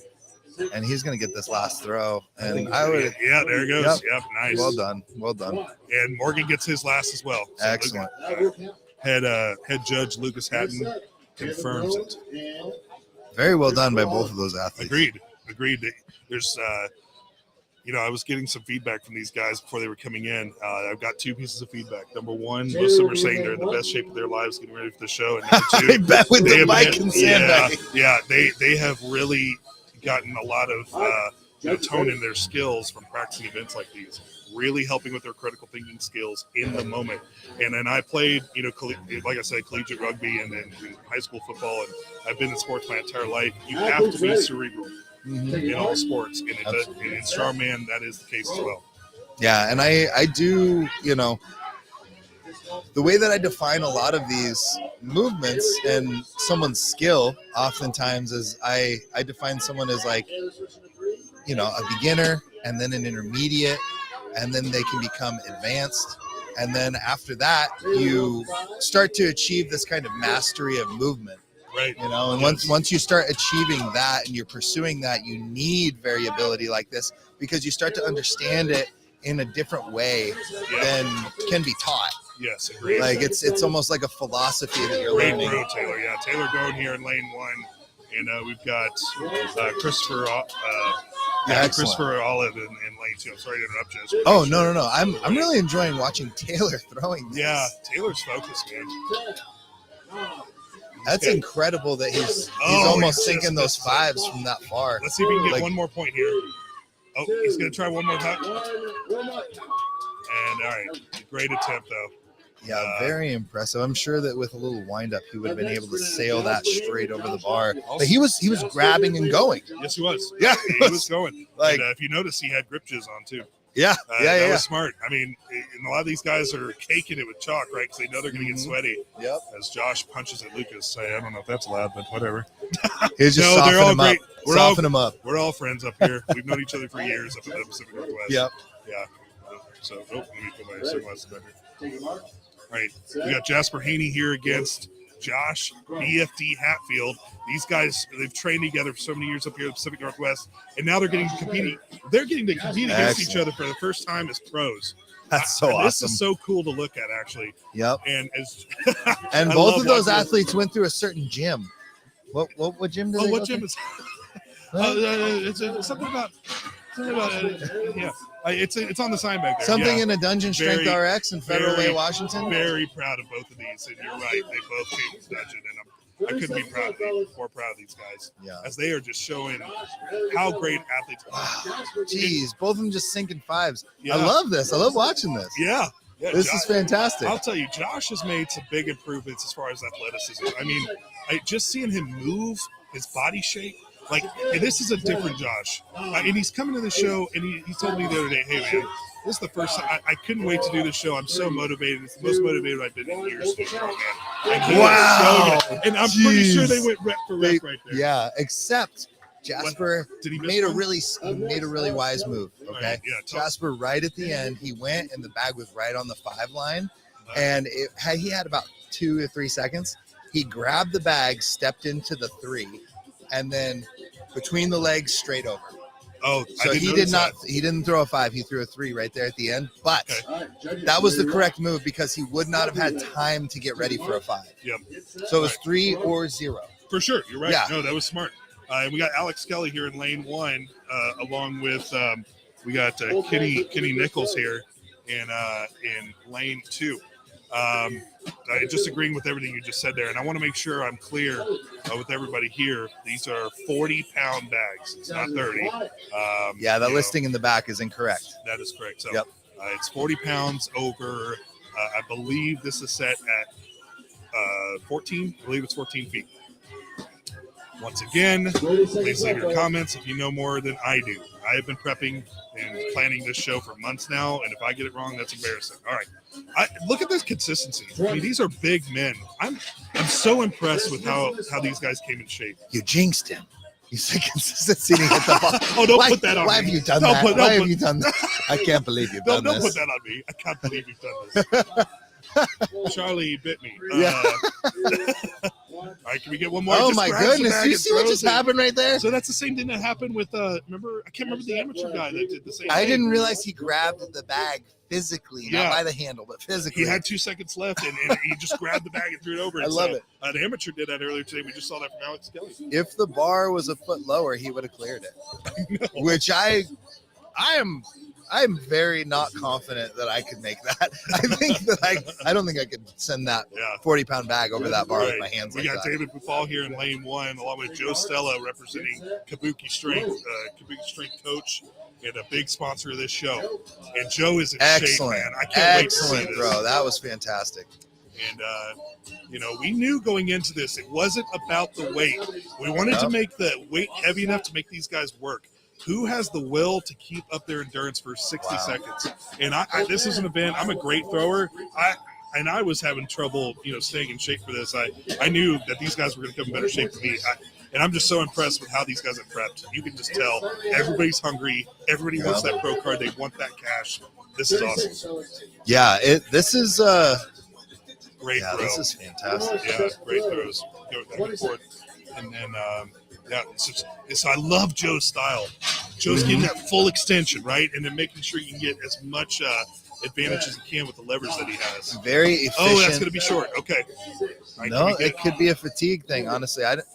To me, I'm seeing it, and I'm not seeing it as a well, he did that for his first throw. Yeah, I'm not seeing his decrease in ability to get it from the 5-point line. I see what you're saying. I'm not seeing that as a technical flaw. I'm seeing it as a fatigue towards the end of the event. Gotcha. Because he made so many at that distance, and then you only have so many throws in a day and so many throws in a minute that you can perform at a high level, and then that fatigue sets in, and you just don't have that explosive power anymore, and it's kind of your body shifts into a different gear, and then it's a question of can you still make it over the bar. Right. All right, here we go. Big surge. He took second in the log. Now let's see how he keeps up here with Sandbags. Okay, now he's got to focus here. How do we translate that power to overhead? And let's see how Zach Price is over there. Zach Price is like, I'm here, man. Let's get after it.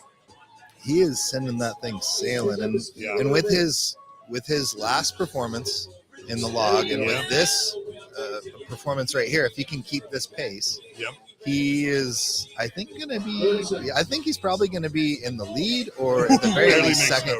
Yeah, but I agree with you. He might be. Let's see if he can keep it up. He might be getting a little bit of fatigue there. And that's a very wise move to head back to the 3. Yes. That 5 just barely made it over. Retreat to the 3 and get the quick repetition. Does he throw it from there, or is he walking back? He's going to walk it back. Okay. Got to throw it quick. 6 seconds. Oh, and he gets it over with momentum, and that's why we reinforce the uprights. That was a smart move by Game Master Lucas Hatton. I mean, he understood that, that these guys throw this 40 pounds with a lot of lateral movements. And we don't want to snap our uprights, right? We only have so many of those. Absolutely. Well, and that concludes our sandbag throw event. I thoroughly enjoyed that. I know that was quick, and we're trying to get everybody out on time so they get home, they can rest and get ready for day 2. But I enjoyed every part of that, and I enjoyed getting it to see head-to-head. Yeah, same here. And And watching some of those athletes throw that 40-pound bag, they don't make it look like 40 pounds. No, they They don't. don't make it look like Right. they're throwing it from 15 feet and over 14 feet.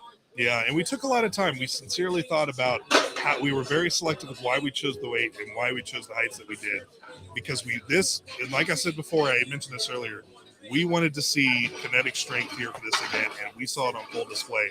These are big men, and they came ready. They're big, but you can tell they're in shape, and I bet you it's because of all the bike work they've done. You're welcome, guys. Yeah. I know trust me, I hate myself when I was training for this thing before I got hurt. But but that's hopefully, once again, like I said before, and I posted about this later in the week, to do the Rainier is to prepare you for the hardest thing you could deal with in a show, right? Getting you ready for nationals. You're going to be in shape when you got to come to ASM, later on in the year, OSG, right? And it's going to give you a great start to the year. So, and once again, thank you once again to Filthy Filming Productions. Yeah. Their team is out here in the sun working hard to make sure that you have the best experience possible at home. And I could not be more impressed with this group. We interviewed their CEO earlier, a good friend of mine, Johnny Hughes. He's a very passionate small business owner. He and I are both serial entrepreneurs. We understand what it's like to try to, build something, for yourself and for your community. And Johnny is so passionate about bringing high quality level production to small businesses, because that's unheard of. The only type of advertising that you see small businesses do is maybe through, some social media advertising, because that's all that's affordable. And Johnny and his team, they're so passionate about it that they make it affordable for you as well for the small business. So thank you again to them. Thank you for the work that they're having. And Zach, what do we have? What do we have coming up? Yeah, so we have the Kabuki trap bar deadlift coming up. Yeah. And that's going to be really exciting to see. We got some really heavy weights getting moved. So say again, I'm sorry? We got some really heavy weights getting moved. I just want to hear you repeat it. Yeah, no, we have seen some we saw a lot of impressive things from the amateurs. We saw Melvin, and I'm going to spell his last name. Melvin, I'm not going to get in trouble. Last name, Mweebe. But we saw Melvin do, it was it 585 or 605 on the lower handle fat grip, for 12 reps. And he could have done more, but he didn't need to. That was more reps than anyone else from any other class. Yes. Had lifted from the low handles and with the fat handles and one of the heaviest weights lifted, period. That's right. So it was just like he is the deadlift emperor. It was impressive to see, and that's where he's going to shine, man. But as we go into this next event, and like I said, we're probably going to hop right into it, honestly. And thank goodness I don't have to go to the restroom. I don't know if you do, but we might hop right into this. So we might get a little bit of a 2 or 3 minute break, but we'll be back pretty quickly. But a quick review, right? The event 3 is featuring, our next big sponsor for the show, the Kabuki Trap Bar HD. Now, we were super excited to coordinate with their team for this. They're providing their deadlift bars for this event, and they're truly unique. I did a personal review over this trap bar, and we're going to show it to you here in a second while you and I go take a little bit of a break. We'll come back just to show you how unique this piece is. But when we come back on, we'll show you how we took this trap bar and we made it into a truly unique event for the Rainier. One that's going to test not only the strength of our athletes, their grip, but also their will as well, as they try to figure out what strategy they're going to use. Yeah. Right. So anyways, we're going to go ahead and play that for you right now. This guy and I are going to go take a little bit of break, get a drink of water. You have anything to say before we come back here about the No, just you guys go hit the restroom, grab some food, grab some water, whatever you got to do. Take 10 or 15 minutes, and we'll see you back here when you get back. Yeah, and remember, you're not going to miss anything. If you miss 5 minutes when you come back, this live stream is going to be recorded. It's going to be available on our YouTube channels, Dungeon Strength's YouTube channel, I should say. And so, but yeah, get comfortable, because there's still more to be, and this is going to be a great event. I'm excited. All right, Excellent. We'll see you guys in a bit. All right.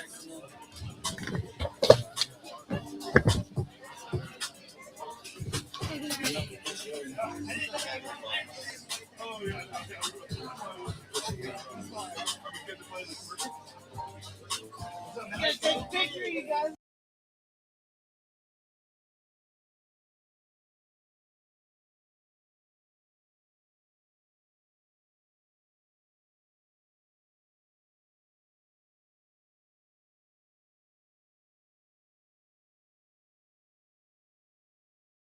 All right, everybody.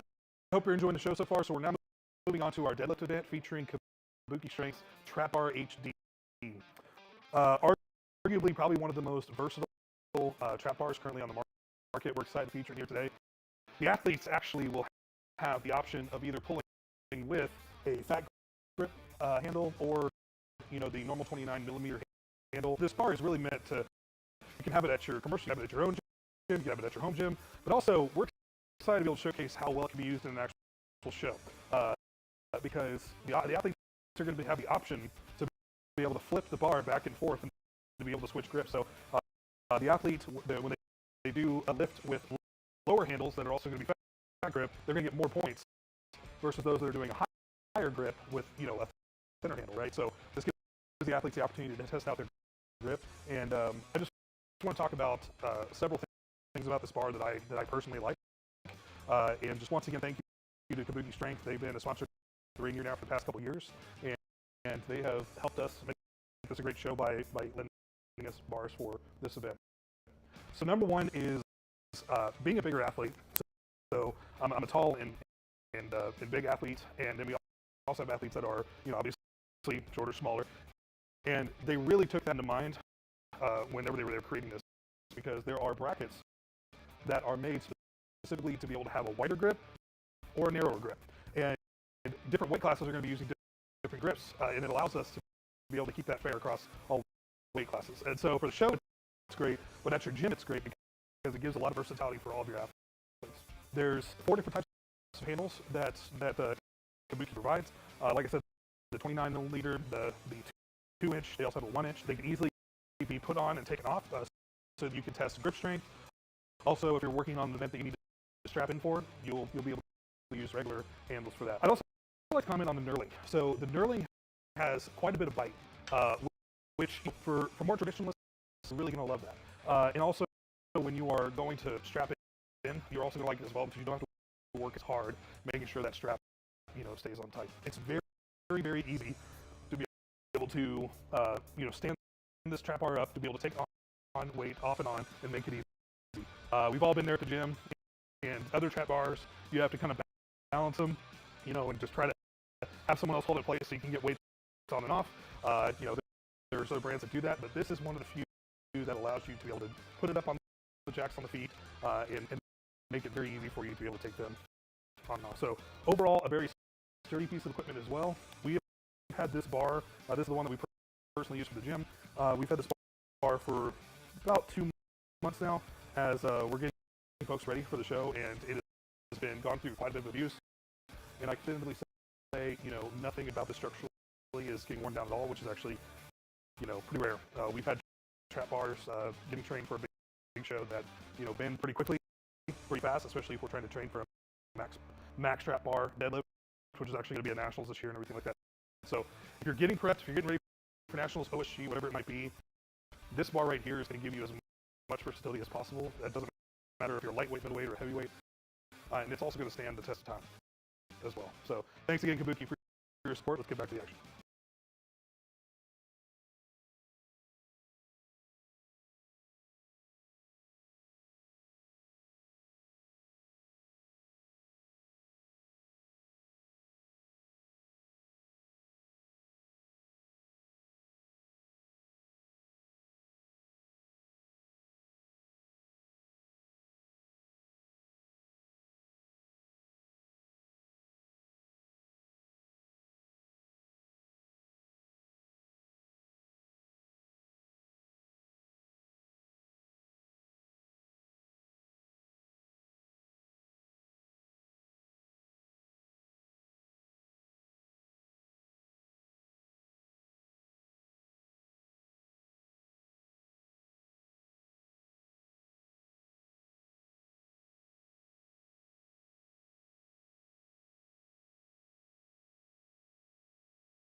And I wanted to get an opportunity here before we got started. We're almost set.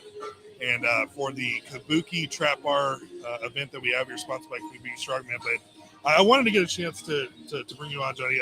So Johnny, this is Johnny Hughes. He's the CEO of Filthy Filming Productions. And I want to make sure that I'm doing as much as possible to give him and his team, as much exposure as possible. That they're very passionate. They're a small group of very passionate individuals that do everything from a cinematography perspective. I'm not going to steal your thunder. I'm just because I'm going to let you talk.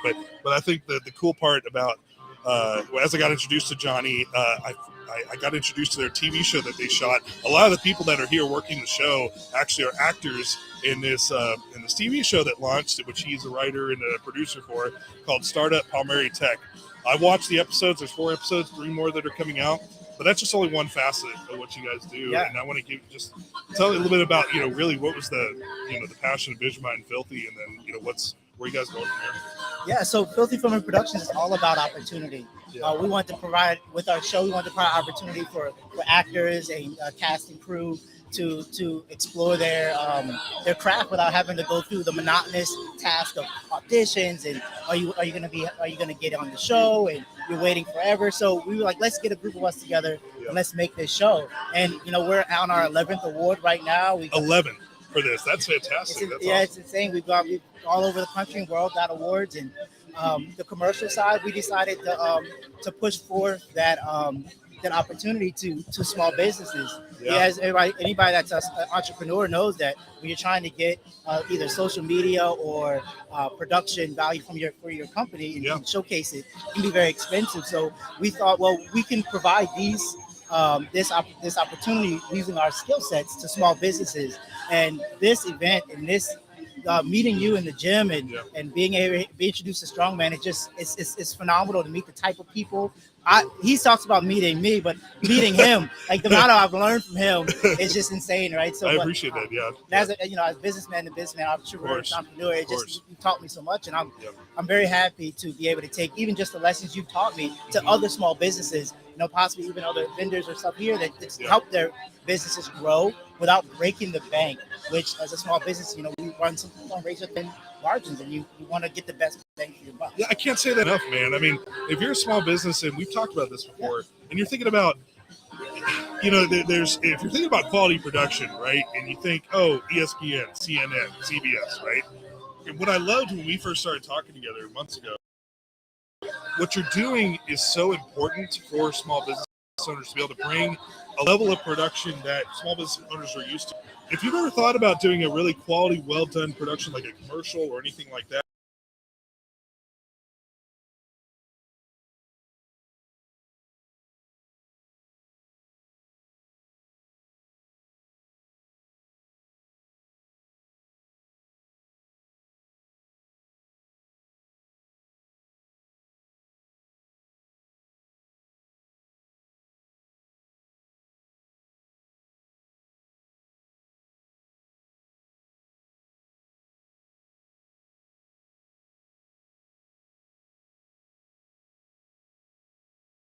more important that it's represented well, right? And you are going, and this is why I'm so excited for you and the team here, is because you're going to be able to connect with more small businesses that are going to know that is actually available to them at an affordable price. So, and this isn't just, they're based out of Washington, right? Their team is, but it doesn't matter. I actually have, a couple of my vendors for another business that is going to be using these guys for a large scale, commercial here in the future. So, they're professional. They're a small team. They get the job done, and you've seen it on display here today as they've worked through technicalities, everything like that. And it's everything about what you've done is professional. Appreciate what you're doing. Is there would you like to talk a little bit about the show or highlight any of that, or would you just more like to direct folks to say, hey, go check it out, or how would you? Well, please do check it out. We'll put it in the chat, the link. Yeah, for sure. But if I can just take a moment, I would like to actually highlight my team. Please do. The team I have here is phenomenal. Even the teams that are not here is phenomenal. We have behind me that are working hard to put this production. We have Luis, Yen, Nick, Zade, and Joe. Also our creative director and another producer with Angel and Morgan are also here enjoying the show. I really want to highlight them because as an entrepreneur, as a business owner, you are nothing without your team. Correct. You can't run everything on your own. You need a team, and a solid team at that one you can trust with everything, your business, your brand, and everything. So although I really would love to highlight the show, I think it's important to highlight the people that are here making this happen. All the angles you see, all the transitions, that is the team putting together, and that real synchronization is key. So if you want something like that, please reach out to us, and we can give you that and more. Okay, and I know they're very consistent about following up their social media, everything like that, and their website also. It's very simple, filthyfilmingproductions.com. If they've actually got pricing already put in there, but if it's something that doesn't feel like it's going to fit for you, call Johnny. I vouch for Johnny Hughes. I really do. A man of integrity and someone that's going to take care of you, knows how to work hard. So thanks again, man. No problem, boss. We're going to get set for event 3. Get back to it. And I guess we'll get Zach McCarley back, I guess. He's been mean to me lately, but I'll deal with him for one more event. Well, I'll talk to him on the way out. All right, man. All right, see you soon. All right, so Johnny Hughes, ladies and gentlemen, I love that guy. So we're going to go ahead and get started here with event 3. Make sure I'm getting the thumbs up here. He talked about teams, and I couldn't agree with him more, and I couldn't be more proud of my team and my people. I'm looking at them behind the, in the tents right now, and they're tired, but they all have smiles on their face because they just love it. They love the opportunities that they've gotten to see, and they love being with the athletes. So once again, thank you for our leadership team. They all know I love them, and I'm going to make sure I'm going to buy them a lot of food later. They deserve it. All right, so Zach's going to be joining me here soon. Once again, I'm going to go ahead and just start, and then Zach's going to help me finish this out to give everybody an understanding of what's going to happen here today. We're going to have, once again, the women go head-to-head, and then we're going to do the men head-to-head. And as a reminder, as you got to see in my review of the Kabuki Trap Bar, how versatile this thing is, and we're about to see it on display here at the Strongman Show. Now, the athletes are going to have 2 sets of handles that are going to be available on the trap bar. The trap bar is going to start vertical. The athlete is allowed to push in one direction or the other. And in order to have a lower deficit deadlift with the 2-inch handles or the higher handles that are normal handles, if they do the higher handles, they get 1 point for each rep, right? If they do a rep with the lower handles, it's worth 2 points. It's rewarding grip and the ability to have a very strong back, a very strong posterior chain. We got Rachel Peterson here to get us started. The weight's going to be 485 pounds for the women. I will say this about Rachel Peterson, also the gym mom of Dungeon Strength. Her grip is phenomenal. She has one of the largest farmers that I've seen women in her weight class. It's where she shines, and you're going to see it on display now. Look at the grind, right? Great lift from Rachel. And she knows how taxing that is for her. Her grip is great, but an almost 500-pound deadlift, she's going to get that lift in as she's getting ready for, obviously America's Strongest Woman here in a couple of weeks. I'm just so happy. And she just loves to, and all these girls, like all the ladies that are here, they're all friends together. And Rachel just wants to be here and have fun with them. And I love it. All right, so Zach McCarley, world champion, national champion Zach McCarley, my partner in crime. I got a chance to interview Johnny Hughes. Such a great dude, man. He and his team have done a great job. But I gave the audience a look at what they're going to expect to see from this and the versatility of the Kabuki Trap Bar. Thanks once again for their support for this event. What are your thoughts going into it as we line up Pauline DePinto in lane 1 and Bailey Wilson in lane 2?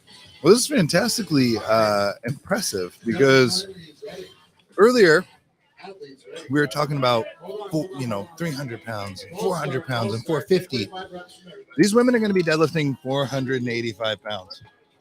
Yep, for reps. Yep, for reps.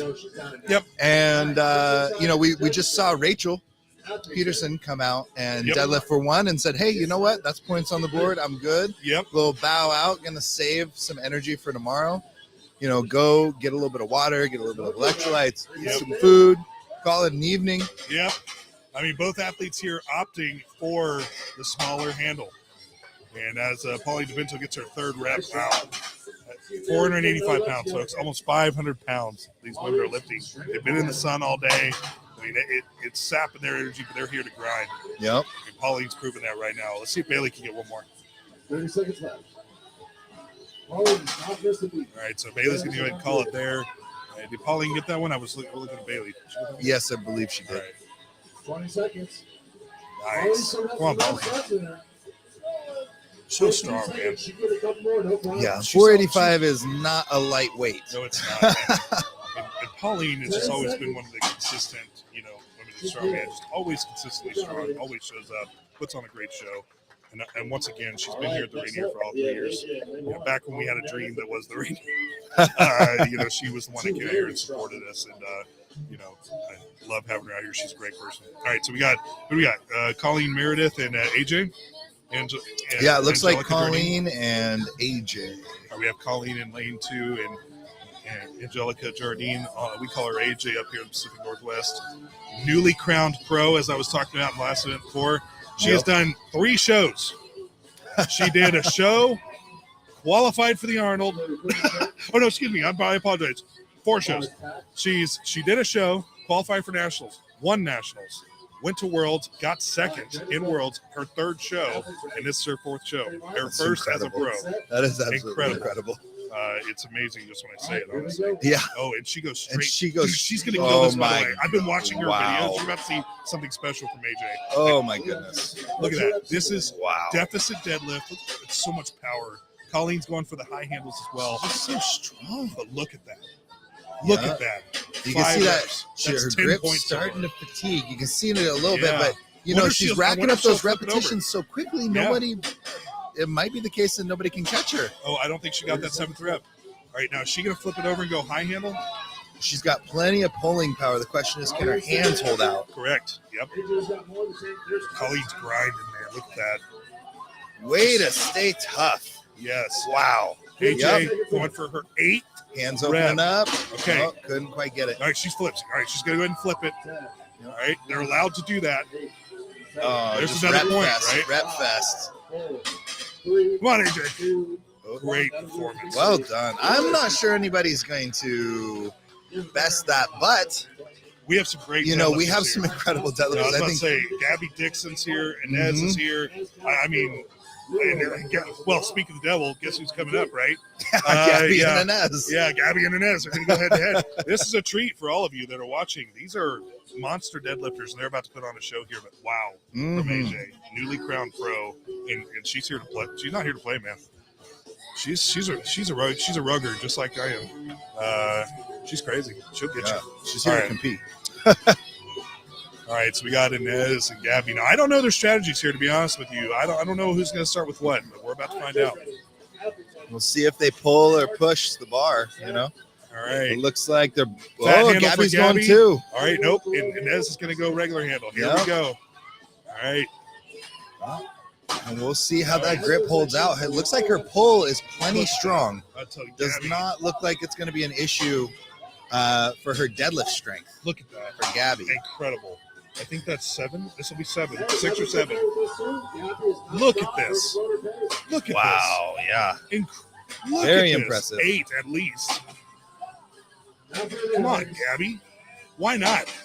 Yeah, just, Why not, just Gabby? keep it moving. Hey, Melvin, remember when I was bragging about you earlier, buddy? You got some competition. You got some competition here, buddy. All right, take a break. All right. The coach advising her to slow down. There's a lot of show left. Yep. But Gabby's like, hey, man, I'm here to put on a show. Yep. Incredible. No need to. And Inez is grinding. Look at this. Yep.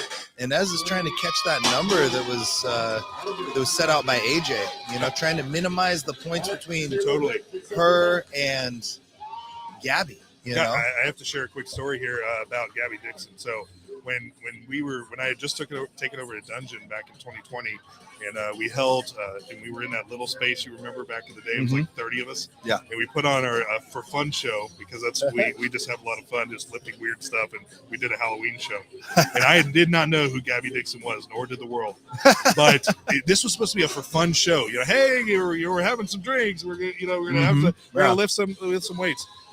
Gabby Dixon shows up because she was like, oh, this sounds like fun, and she heard about it from a friend.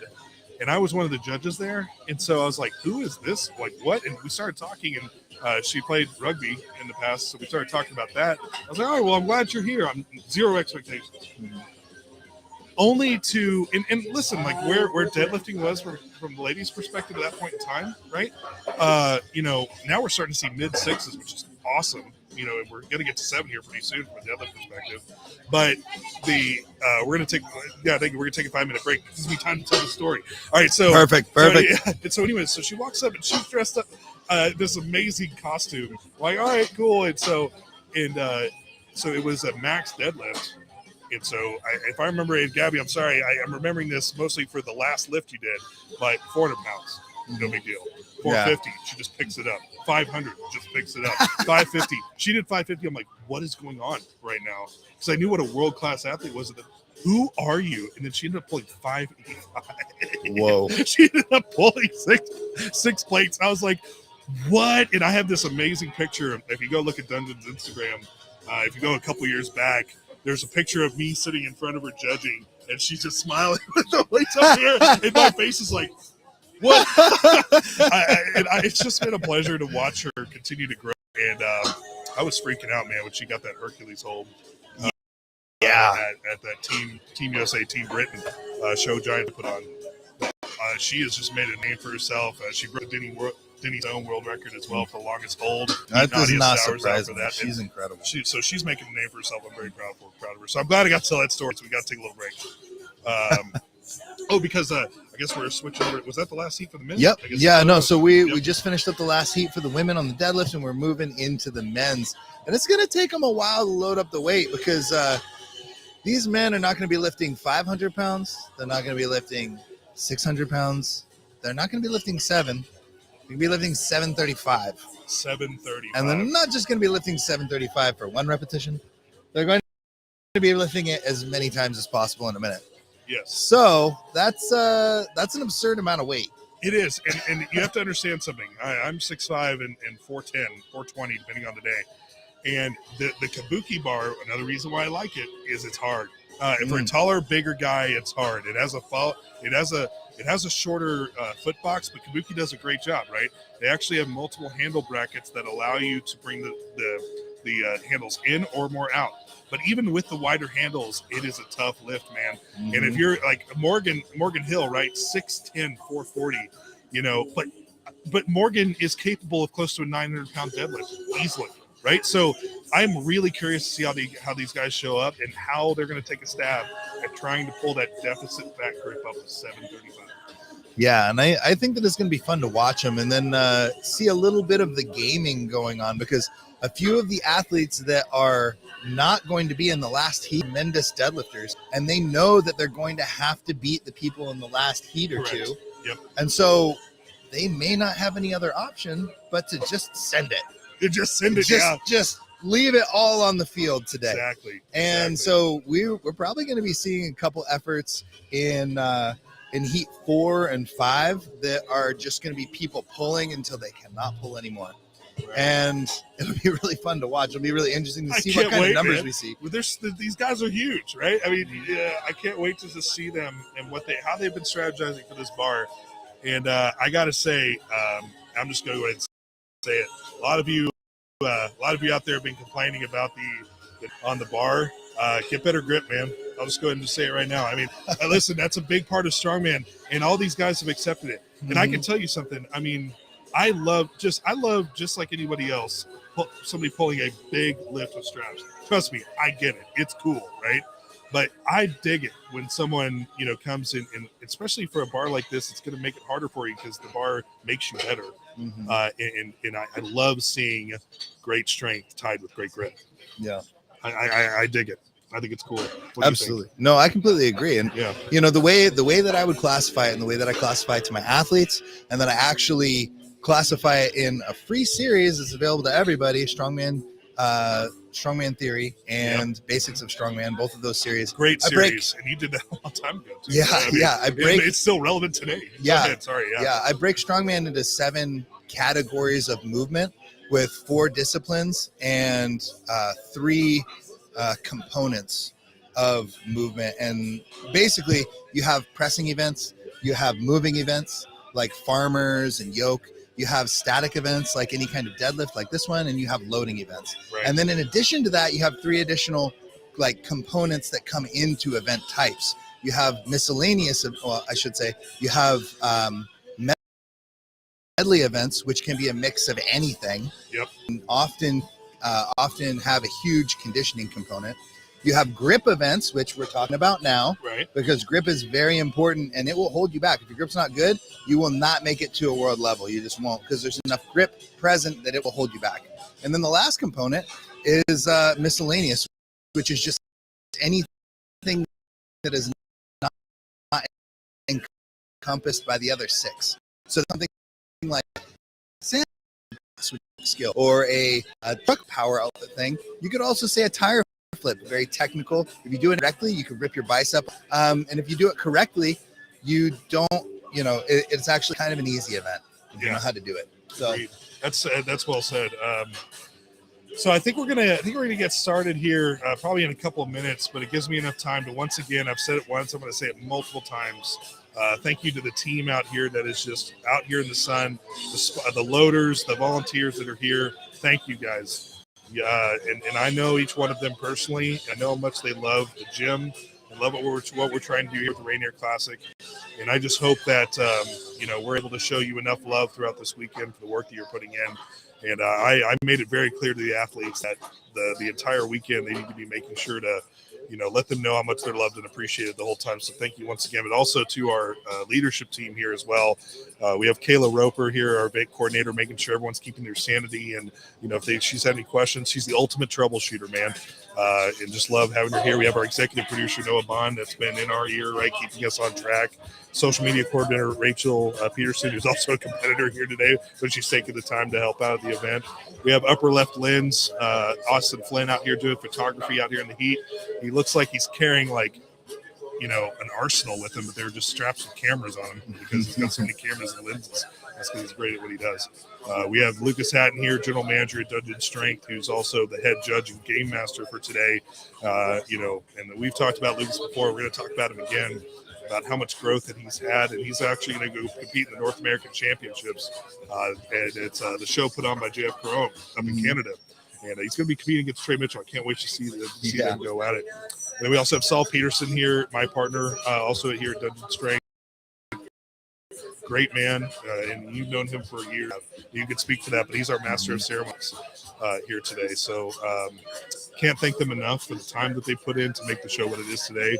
The reason why it's this good, and Tommy pulled me aside before we started for the Pro-Am men. And this coming from Tommy is a big compliment. I have a lot of respect for him and his history in the sport. And he said this show so far has been by far the best production, even on a world level. That means a lot to me. But it needs to be known on the live stream. It's not me, it's my team. It's us, right? And it's because we have each other's backs and everything we do. Very proud of it. I'm going to get emotional, so I'm going to stop talking about it. But also, but having world champ and national champion Zach McCarley here, just from an expert perspective, I love hearing from you and a fan of the sport. So it's been a pleasure, my friend, for day one. And I guess we'll keep going for day two, I guess. That's right. Yeah, we're not done yet. We still got the guys. We still got a lot of time. I can't, I can't reiterate the same sentiments strongly enough. Yeah. So thank you. Thank you for building a place for a community like this to form. Thank you. You know what I mean? And the Pacific Northwest has always had a strong presence of strongman since, as you mentioned, Jesse Morundi's time. Yep. But never really had a strong home base. We were always kind of fragmented and had 5 or 6 different gyms in the area. And those places were wonderful, but it was never, there was never a hub until Dungeon Strength came along. Yeah. So, and that has really become a hub, like a central, like a place for people to kind of, it's like it's just a central hub for strongman in the Pacific Northwest. I agree. That's the way I view it, at least. Yeah. Thank you for saying that. When Saul and I, like I was talking about in 2020, we really wanted to create a place where we did 2 things well. We wanted to do strongman and powerlifting well. We're not interested in, being a strength sports, everything, including type of gym, because any gym that tries to do that, well, they're good at a lot of things. We wanted to be great at 2 things, especially strongman. And that's the reason why the Rainier Classic exists today. And that's why, honestly, we're doing things that, and this isn't an egotistical thing to say. I'm just proud of what we've accomplished. We've been able to have a show like the Rainier Classic and other things that we're doing in the community. and it's because of our people and how passionate they are and how much they know that we as a leadership team, you included, are invested in the sport and in them. Right. So thanks for saying that. I think we're getting close. I think they're setting up the last bar here. Once again, 7:35. Lucas is making sure that we've got the right plates and everything put into place. Yeah, making sure that the those specialized handles that are available to larger athletes are put on. Yes. So it looks like that's what they're confirming, and they're tightening up all the bolts, making sure everything is nice and strong, because you got a loose bolt at 7:35, it might just snap on you. Yeah, absolutely. And that'd be tragic. I know. I'm glad you bring it up. I mean, the reason why a bar like this is so versatile, has a lot of moving pieces. But I will say, and I'll confirm this again, that even with a lot of weight, if it's put together properly, the way they designed it to, right, it'll work well. Yeah, that bar will lift more than a human being. I mean, I can't tell you how many trap bars have we gone through with Dungeon? I apologize. That's actually one of them. But Josh is another. I mean, I'm not one of our better deadlifters, but I've bent a couple just because we're pulling 900,000 more, and trap bars can't handle it, man. And there's still not one that can handle that much weight and be able to stand the longevity of a gym like ours that we're training for strongman all the time, right? Yeah. And I think Kabuki's up to the challenge. And I'm glad that we're able to show it on display here with really heavy weight, and a really heavy show. Absolutely. Yeah. And this is, this is just such a fun bar, and it allows us to create this really fun event where we're able to utilize and really highlight both functions of the bar. Right. Right. And so, I don't know. I think it's really fun. I think this is a really fun event. Okay, now Big Surge came out screaming with that log press, right? And we're gonna have him come out here, and I think he's gonna be competing on his own. It had a little struggle, obviously, on the sandbag, but that's okay. It's a long show. This kid is strong, man. Let's see what he can do on this Kabuki trap bar. All right, goes for the thin handles. He's gonna go for the thin handles. All right. Remember, these guys are tall and big. Sturgis just as tall as I am, man. And so look at that. Just pure strength. Just boop. Love it. All right, we got one rep. Going for the high handles, like you mentioned before. Yep. Yeah, and we got to talk about, Kabuki does a really good job. I mean, these handles have some bite to them, and I don't think they're overly aggressive. I like it for two reasons. Number one, the longevity. The knurling's going to stay for longer. But, number two, it encourages that grip type of deadlift. What do you think? What are your thoughts on that? Yeah, I think in general, Kabuki makes some of the best strength equipment available anywhere. The transformer bar, the Cadillac bar. I mean, there's a lot of things I like. Yeah, the transformer bar is the one that really pops out in my mind. But, they were also the first company to really highlight the fact that a lot of bars have either too little knurling or too much knurling. And you get some bars that have too shallow of knurling and too rounded of the bite on the knurling, and it might as well just be a smooth finish. It doesn't really grab your hand. Agreed. And then you get other bars that are so sharp, you grab it and you feel like you're gonna start bleeding.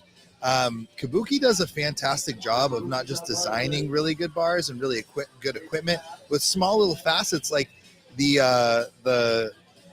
I guess we'll say grit of the knurling, but yeah, to reiterate your point, I love all of the components of their equipment because they test it with real world level strength athletes, and they make sure that their equipment is just good to use. Absolutely. The knurling on those bars is not slick, but it's not so sharp as to feel like you're going to bleed when you grab it. Speaking of sharp, we got Kenny Nichols here getting started. He's going with the fat grip first. And then Christopher Olive out here as well. All right, so he's got a couple reps. He's going to switch over to the high handle. Busted two so out. That's points, right? That's 4 points rather than 2. Take it from the high handle. Yep. Yeah, now that high handle is going to feel easy comparatively. That's kind of what I'm thinking, right? You got your warm up in. Let's see it. Yep. 7:35 too. I mean, and like I said, it's a challenging bar. These big men are having to reach down, to get this. You got 5 points on it. All right, and Chris Rollins's going to take one more shot at this. All right, he's got 7 seconds. Just not great breaking effort. The floor. All right, great effort. That was a great effort. All right, next up we got Alex Kelly coming out in lane 1. He's going to get to Tyler. No, excuse me. It's hot out here. Taylor Gone. Yep, that's right. right. Sorry, Taylor. Alex getting ready. He's fired up. This guy's ready to ball out. I love it. Mm-hmm. And Taylor, one thing I appreciate about him is his intensity that he brings in Absolutely. to each one of the events. He sometimes gets a little out of control, but I kind of dig it, man. I like it. I dig it. Yeah. Same. Look at all that grip jizz. Mm-hmm. Yeah. It's a lot of neon yellow out there. Yep. Yeah. All right. So Okay, he's going low with fat handles. grip. Ooh, Look yeah. at that. Yeah, is Alex? Oh, I Alex hope he going got high the handle? down call on that. I don't know. That I don't was know if he quick. did. Tommy's been strict. Yeah, that was a real quick one. I'm not sure if he Yeah. got it. So And it is a shame to work so hard and not get a point on I it. know. I know. It All right, looks no, like he all right, might. he's going to go back for the fat handle. I think you're right. I don't think he got that rep, and so he's like, nope, I've got to have it. He just pulls some chalk out of his pants because why not? That's smart. That's a veteran move right there. That's really smart. Yep. All right, we got Alex here trying to pace himself here with high handles. Yeah, and he's Yeah. busting out He's a bunch of repetitions. Very It's- smart. You know, that's in a lot of circumstances, that's what it's about, is making sure that you get the most you can out of any event. And he's pacing himself. He's taking his time. He's not Yep. going out super hyped up, because sometimes when you Yep. come out a little too Just hyped up, consistent. you can burn up too much energy. Great job, Alex. I mean, that was great. You did exactly what you wanted to do. Yep. Amen, brother. Yep. Very, very good. Very good display of strength there and control. All right, now Zach has decided I'm going to go ahead and put on a sun hat now. Smart guy. Very smart. And the man I wanted to see on this bar, Yeah. big Morgan Hill. I love it. I'm so excited for this. He's so strong at deadlift. I've been waiting for this. And to go against Zach Price too, I believe probably our current leader at this point. Yeah, I would say overall he may very well be the overall leader. Think about the amount of distance it's about to travel. And Morgan's going for a fat grip. I can't Oh, wait. they're both Guys, going that's fat at his grip. ankle bone, and he's about to lift it. 6'10", probably 4,000 feet up to his hips. But Zach is Wow, going Zach fat grip lifted too. that Look real at that. easy. Look at that. Very impressive. So, Yeah. but it's not how easy you can deadlift it. It's if you can hold on to it still too. Exactly. And Gotta Morgan's be able to proven squeeze it. Morgan's proven it. Now, Zach's had trouble with this in the past with his grip. You know? And so, in Morgan's proving, he's got that big man grip. That's just awesome. Very 3 true. reps with the lower end. He's going to get some chalk out of his pants. Nice. All right, now Zach's knowing he needs to make up some ground here with the higher handles. Yep. Looks like he's. Ooh, yep. That grip is really struggling. It's Yeah. starting to struggle. Right, That but fatigue is accumulating. Morgan needs 1 or 2 more to really solidify himself. Wow. Wow. He had a. All right, now Morgan has to flip. Yeah. I was gonna Yep. say, He had a has to. stagger on that, and he still controlled it. That's really Yeah. impressive. Yeah. A little Wow. stumble backwards with 735 pounds. So I could be wrong on this math, right? But so Zach got 1 back grip for 2 points. I believe he got 1. He failed on the second one, I believe. And then he went high handle from then on out. Now, because Morgan did 4 completed reps of the fat handles, that's 8 points. Correct. I think he edged Zach out right there with less reps. Good job, Morgan. I'm incredibly impressed for how big and tall you are, man. To do that, seriously, I'm thoroughly impressed with that. Yeah. No, I completely agree. Like, That's, if you go back and rewind this live stream later, you can't do it right now because that would be impossible. But when you do that later, look at where those handles were. It was his ankle bone. That's insane because it's pretty far down there. Yeah, it's far down there. All right, who do we have here now? Zach? So, I believe we have. I think we have Harmon, Justin Harmon, right? I believe so. Sorry. I don't have. Yeah, James Erdmans, right? And then we have our production team's helping us out here. Sorry, we've been baking in the sun. Reference the screen as they're switching, and these guys are doing an amazing job. Yeah, but we got James Erdsman and the pit bikers. Morgan. Yeah. Sorry, Yeah. James and Morgan. James. Yeah, and they're busting out repetitions. So, 25 seconds. Well, that's for the Sandbag. We don't have the updated one for the dev. yeah. It's Justin Harmon. Yeah, okay. Justin Harmon. Oh, And it is. against Okay. James Erdman. Apologies. Apologies for that, everybody. 8, 7, 6. Let's see if James can get one more here. Now he's going to go ahead and call it.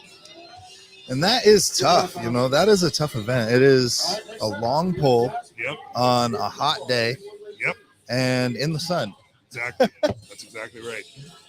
You know, and we designed these days on purpose, right? We wanted to have a good scale of fatigue throughout the rest of the day, just like we're going to do day 2 tomorrow. We end with max stones. Yep. Right. I mean, and that's what really separates. To your point, you said this earlier.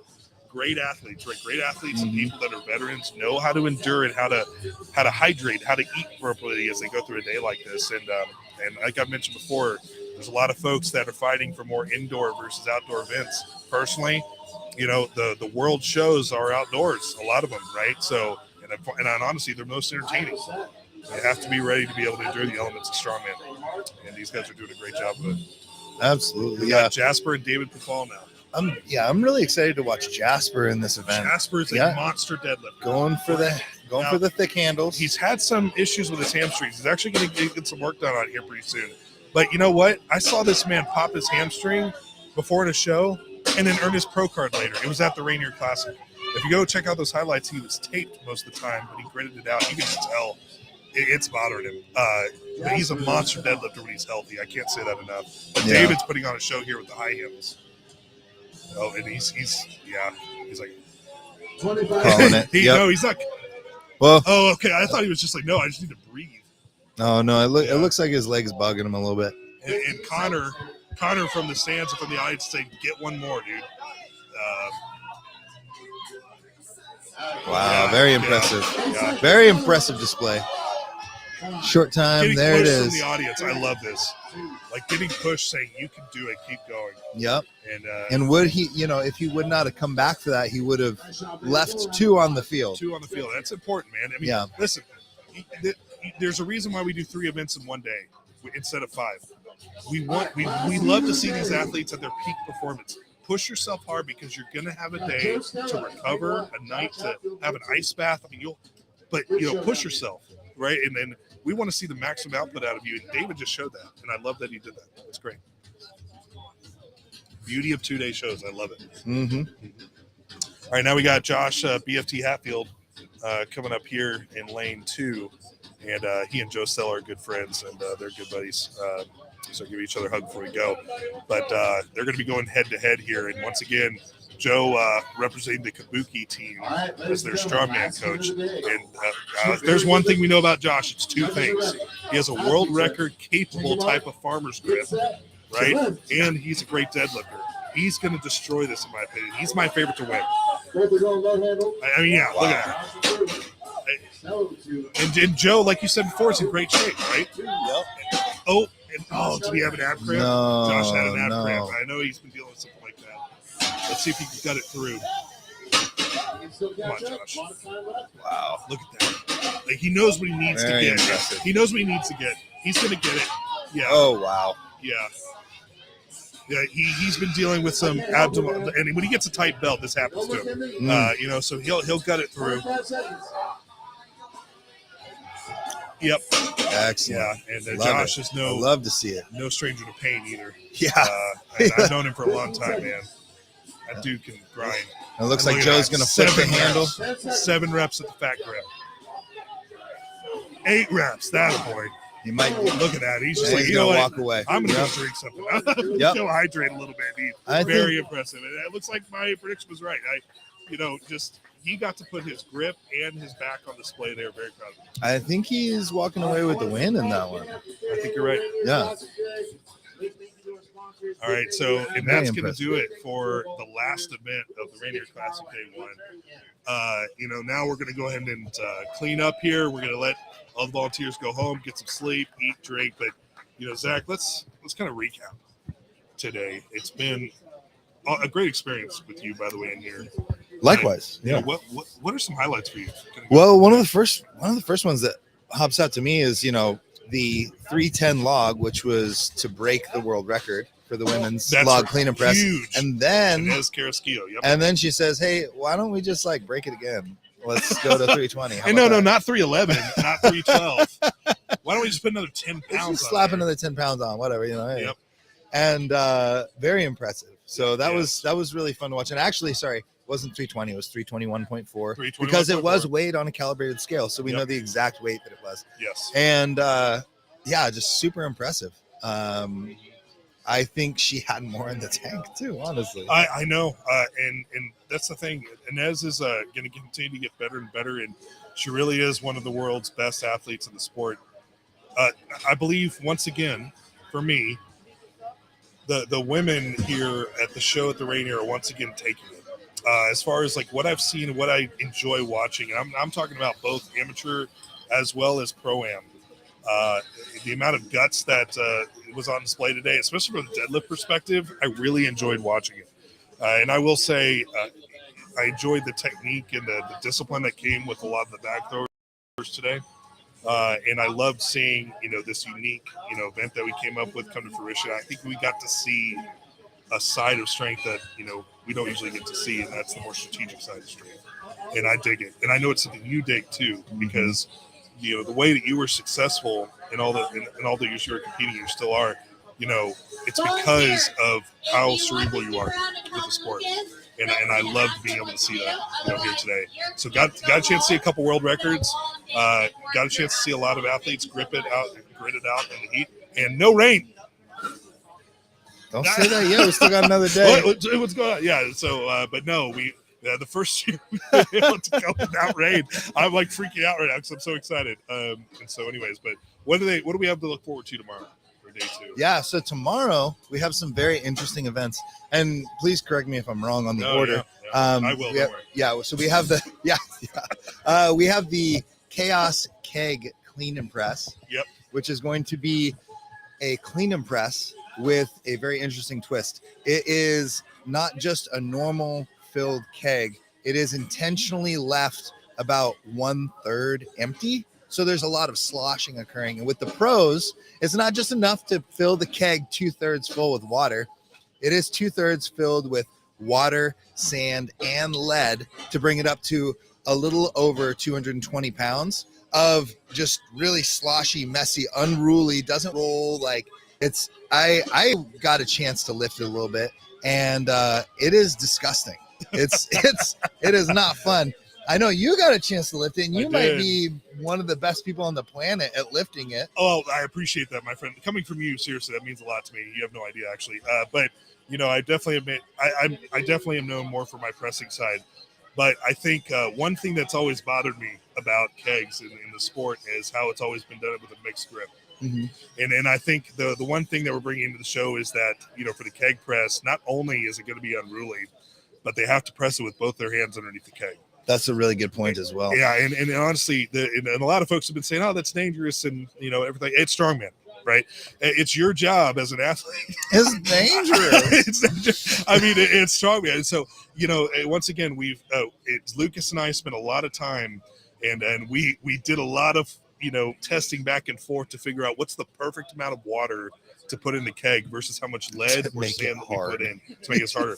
And I honestly, when I hurt my knee a few weeks ago, like I said, I was looking forward to competing this, but I hurt my knee, and my coach was like, "Hey man, if you want to do like a height video," because I was asking, "Can I do some height videos to get folks motivated?" He's like, "Yeah, you can do the keg press if you want, because I know you're not going to use your knee because you were going to strict press it anyways. But I'm a big fat guy, and that's easier for me, right?" And so I got the opportunity. If you go to @Dungeon Strength on the Instagram, I about a couple days before we got started here, I went and did a full run with the keg, so you can see for yourself how this thing is difficult. Now the pro-am men are going to be doing 220 pounds, but I would say for me. And I've pressed our biggest keg there, which is 300. That's just it's just sand. It's full of sand, which is infinitely easier, by the way, because it's not sloshing around. That 220, I would rather do 270 if it's just sand and something solid for reps than that 220.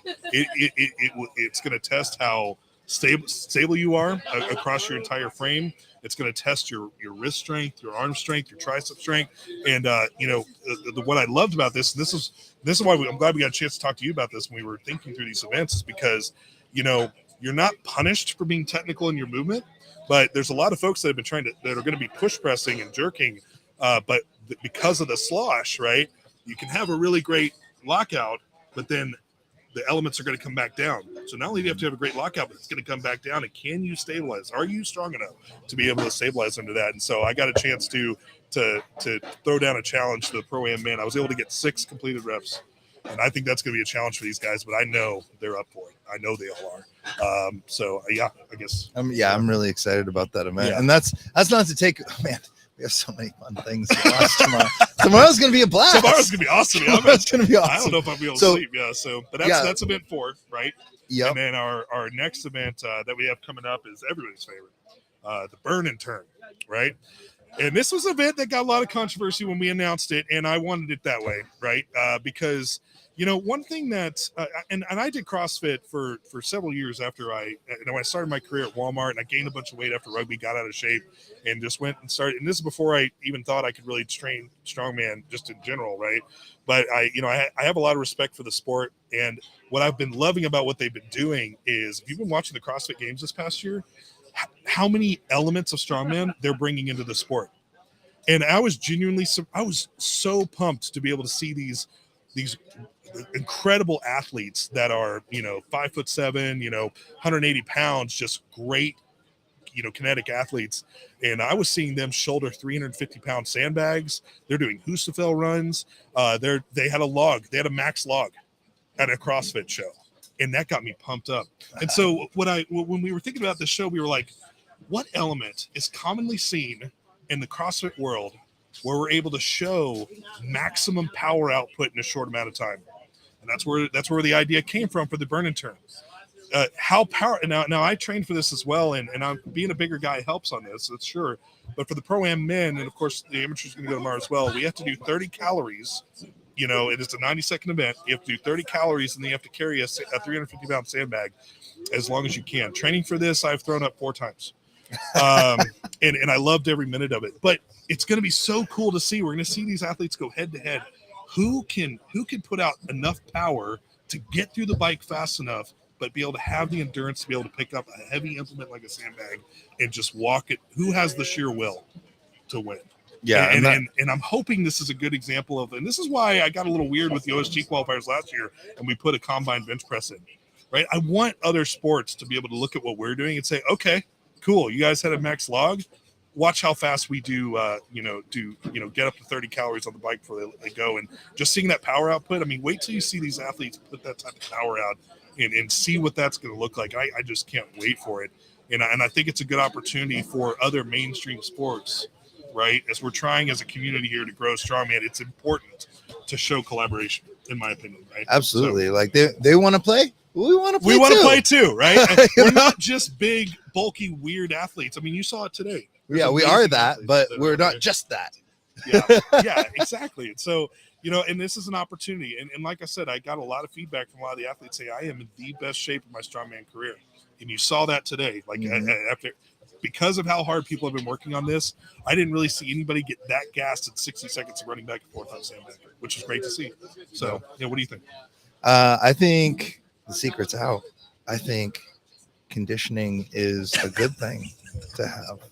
I love you so much. Just change the sport. I love you so much. I love you so much. I mean, but you're seeing it today, right? The best athletes in the sport are the best conditioned as well as very statically strong. I mean, Mitch Hooper, right? Where did he come from? He was a multi-level sports guy, running marathons, but he also played multiple sports growing up that prepared him to be a great strongman. Mm-hmm. And he talks about it. He had a great podcast with Laws. Talking about, hey man, like I actually accidentally have been training for strongman my entire life, and thank God it made me feel great. But he just loves doing it, and he it's just the way he is, man. He might just walk away and do something else just because he wants to enjoy himself and do it for fun. But I think it's exposing. You just said it in a very underlying way. Strongman for the longest time has just been static monsters, like getting after it. And now I think with Mitch Hooper doing what he's doing right now on a world scale and what we're seeing at a more local regional scale, it's time. All right. And hey, listen, I'm one of the big fat guys as well, right? I'm realizing it as well. And as I get older, the importance of being able to make sure the next generation of athletes know if you want to do strongman, you have to be a great athlete. Mm-hmm. Yeah. And it helps. It doesn't just help in your performance, but it helps in your longevity. It helps in every day. It's super cool to be able to clean and press a 350 or 400 pound log but it's also cool to be able to walk up 4 or 5 flights of stairs and not have to sit down. That's really cool too. I thought I told you don't bring that up. I'm sorry. So anyway, so we're excited about that event. Yeah. So to reiterate on that event, because I feel like we kind of went on about it. You're right. You got 90 seconds to get on an Echo bike, specifically an Echo bike, not an assault bike. Echo bikes are way harder if you know the difference between the two. True. You get on the Echo bike, you burn a certain amount of calories. Once you burn those calories, you can hop off and you have to go to a sandbag and carry that sandbag for the maximum distance possible, all in 90 seconds. Depending on your weight division or your general division, that will dictate the number of calories that you have to burn and the weight of sandbag that you have to carry. But yes, with the pros, tomorrow we're going to be seeing athletes burning up to 30 calories and athletes carrying up in excess of 300 pounds in a sandbag. Right. I can't wait to see it. It's going to test amateurs and pros alike. And we're also going to see the Special Olympics apparatus as well. They've been practicing all these events. They're going to shock you tomorrow. So make sure you're tuning in for the morning to be able to watch them compete. They go first, right? And you don't want to miss them because two things. You're going to be impressed and you're going to feel a lot of joy from the type of energy that those athletes put out here at the show.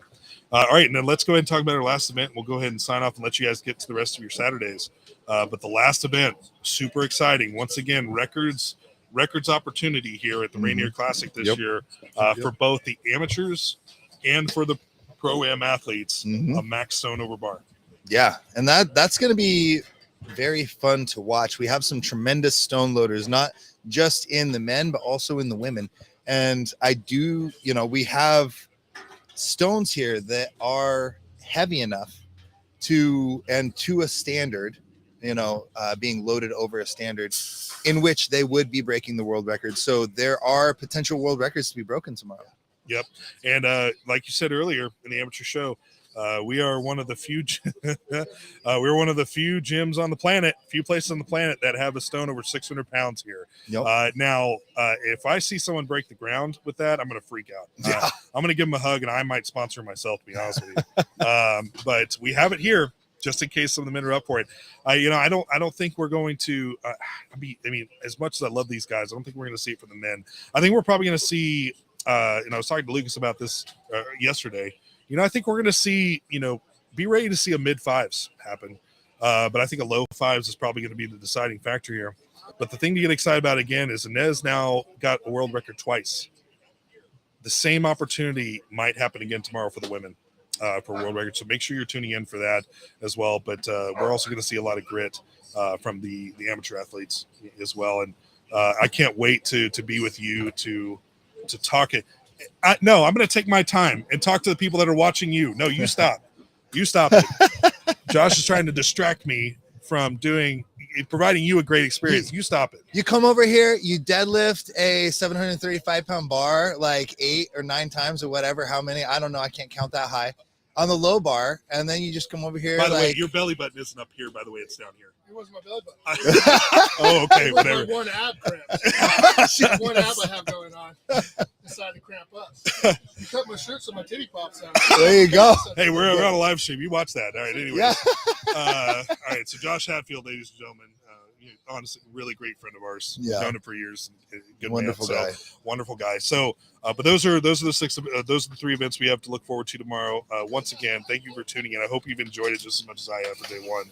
And once again, I can't be more proud to be next to this guy for this weekend. And if your willingness to take the time to do it, you have a very respected voice in the community, and for you to be a part of the team, the Dungeon, I love having you here.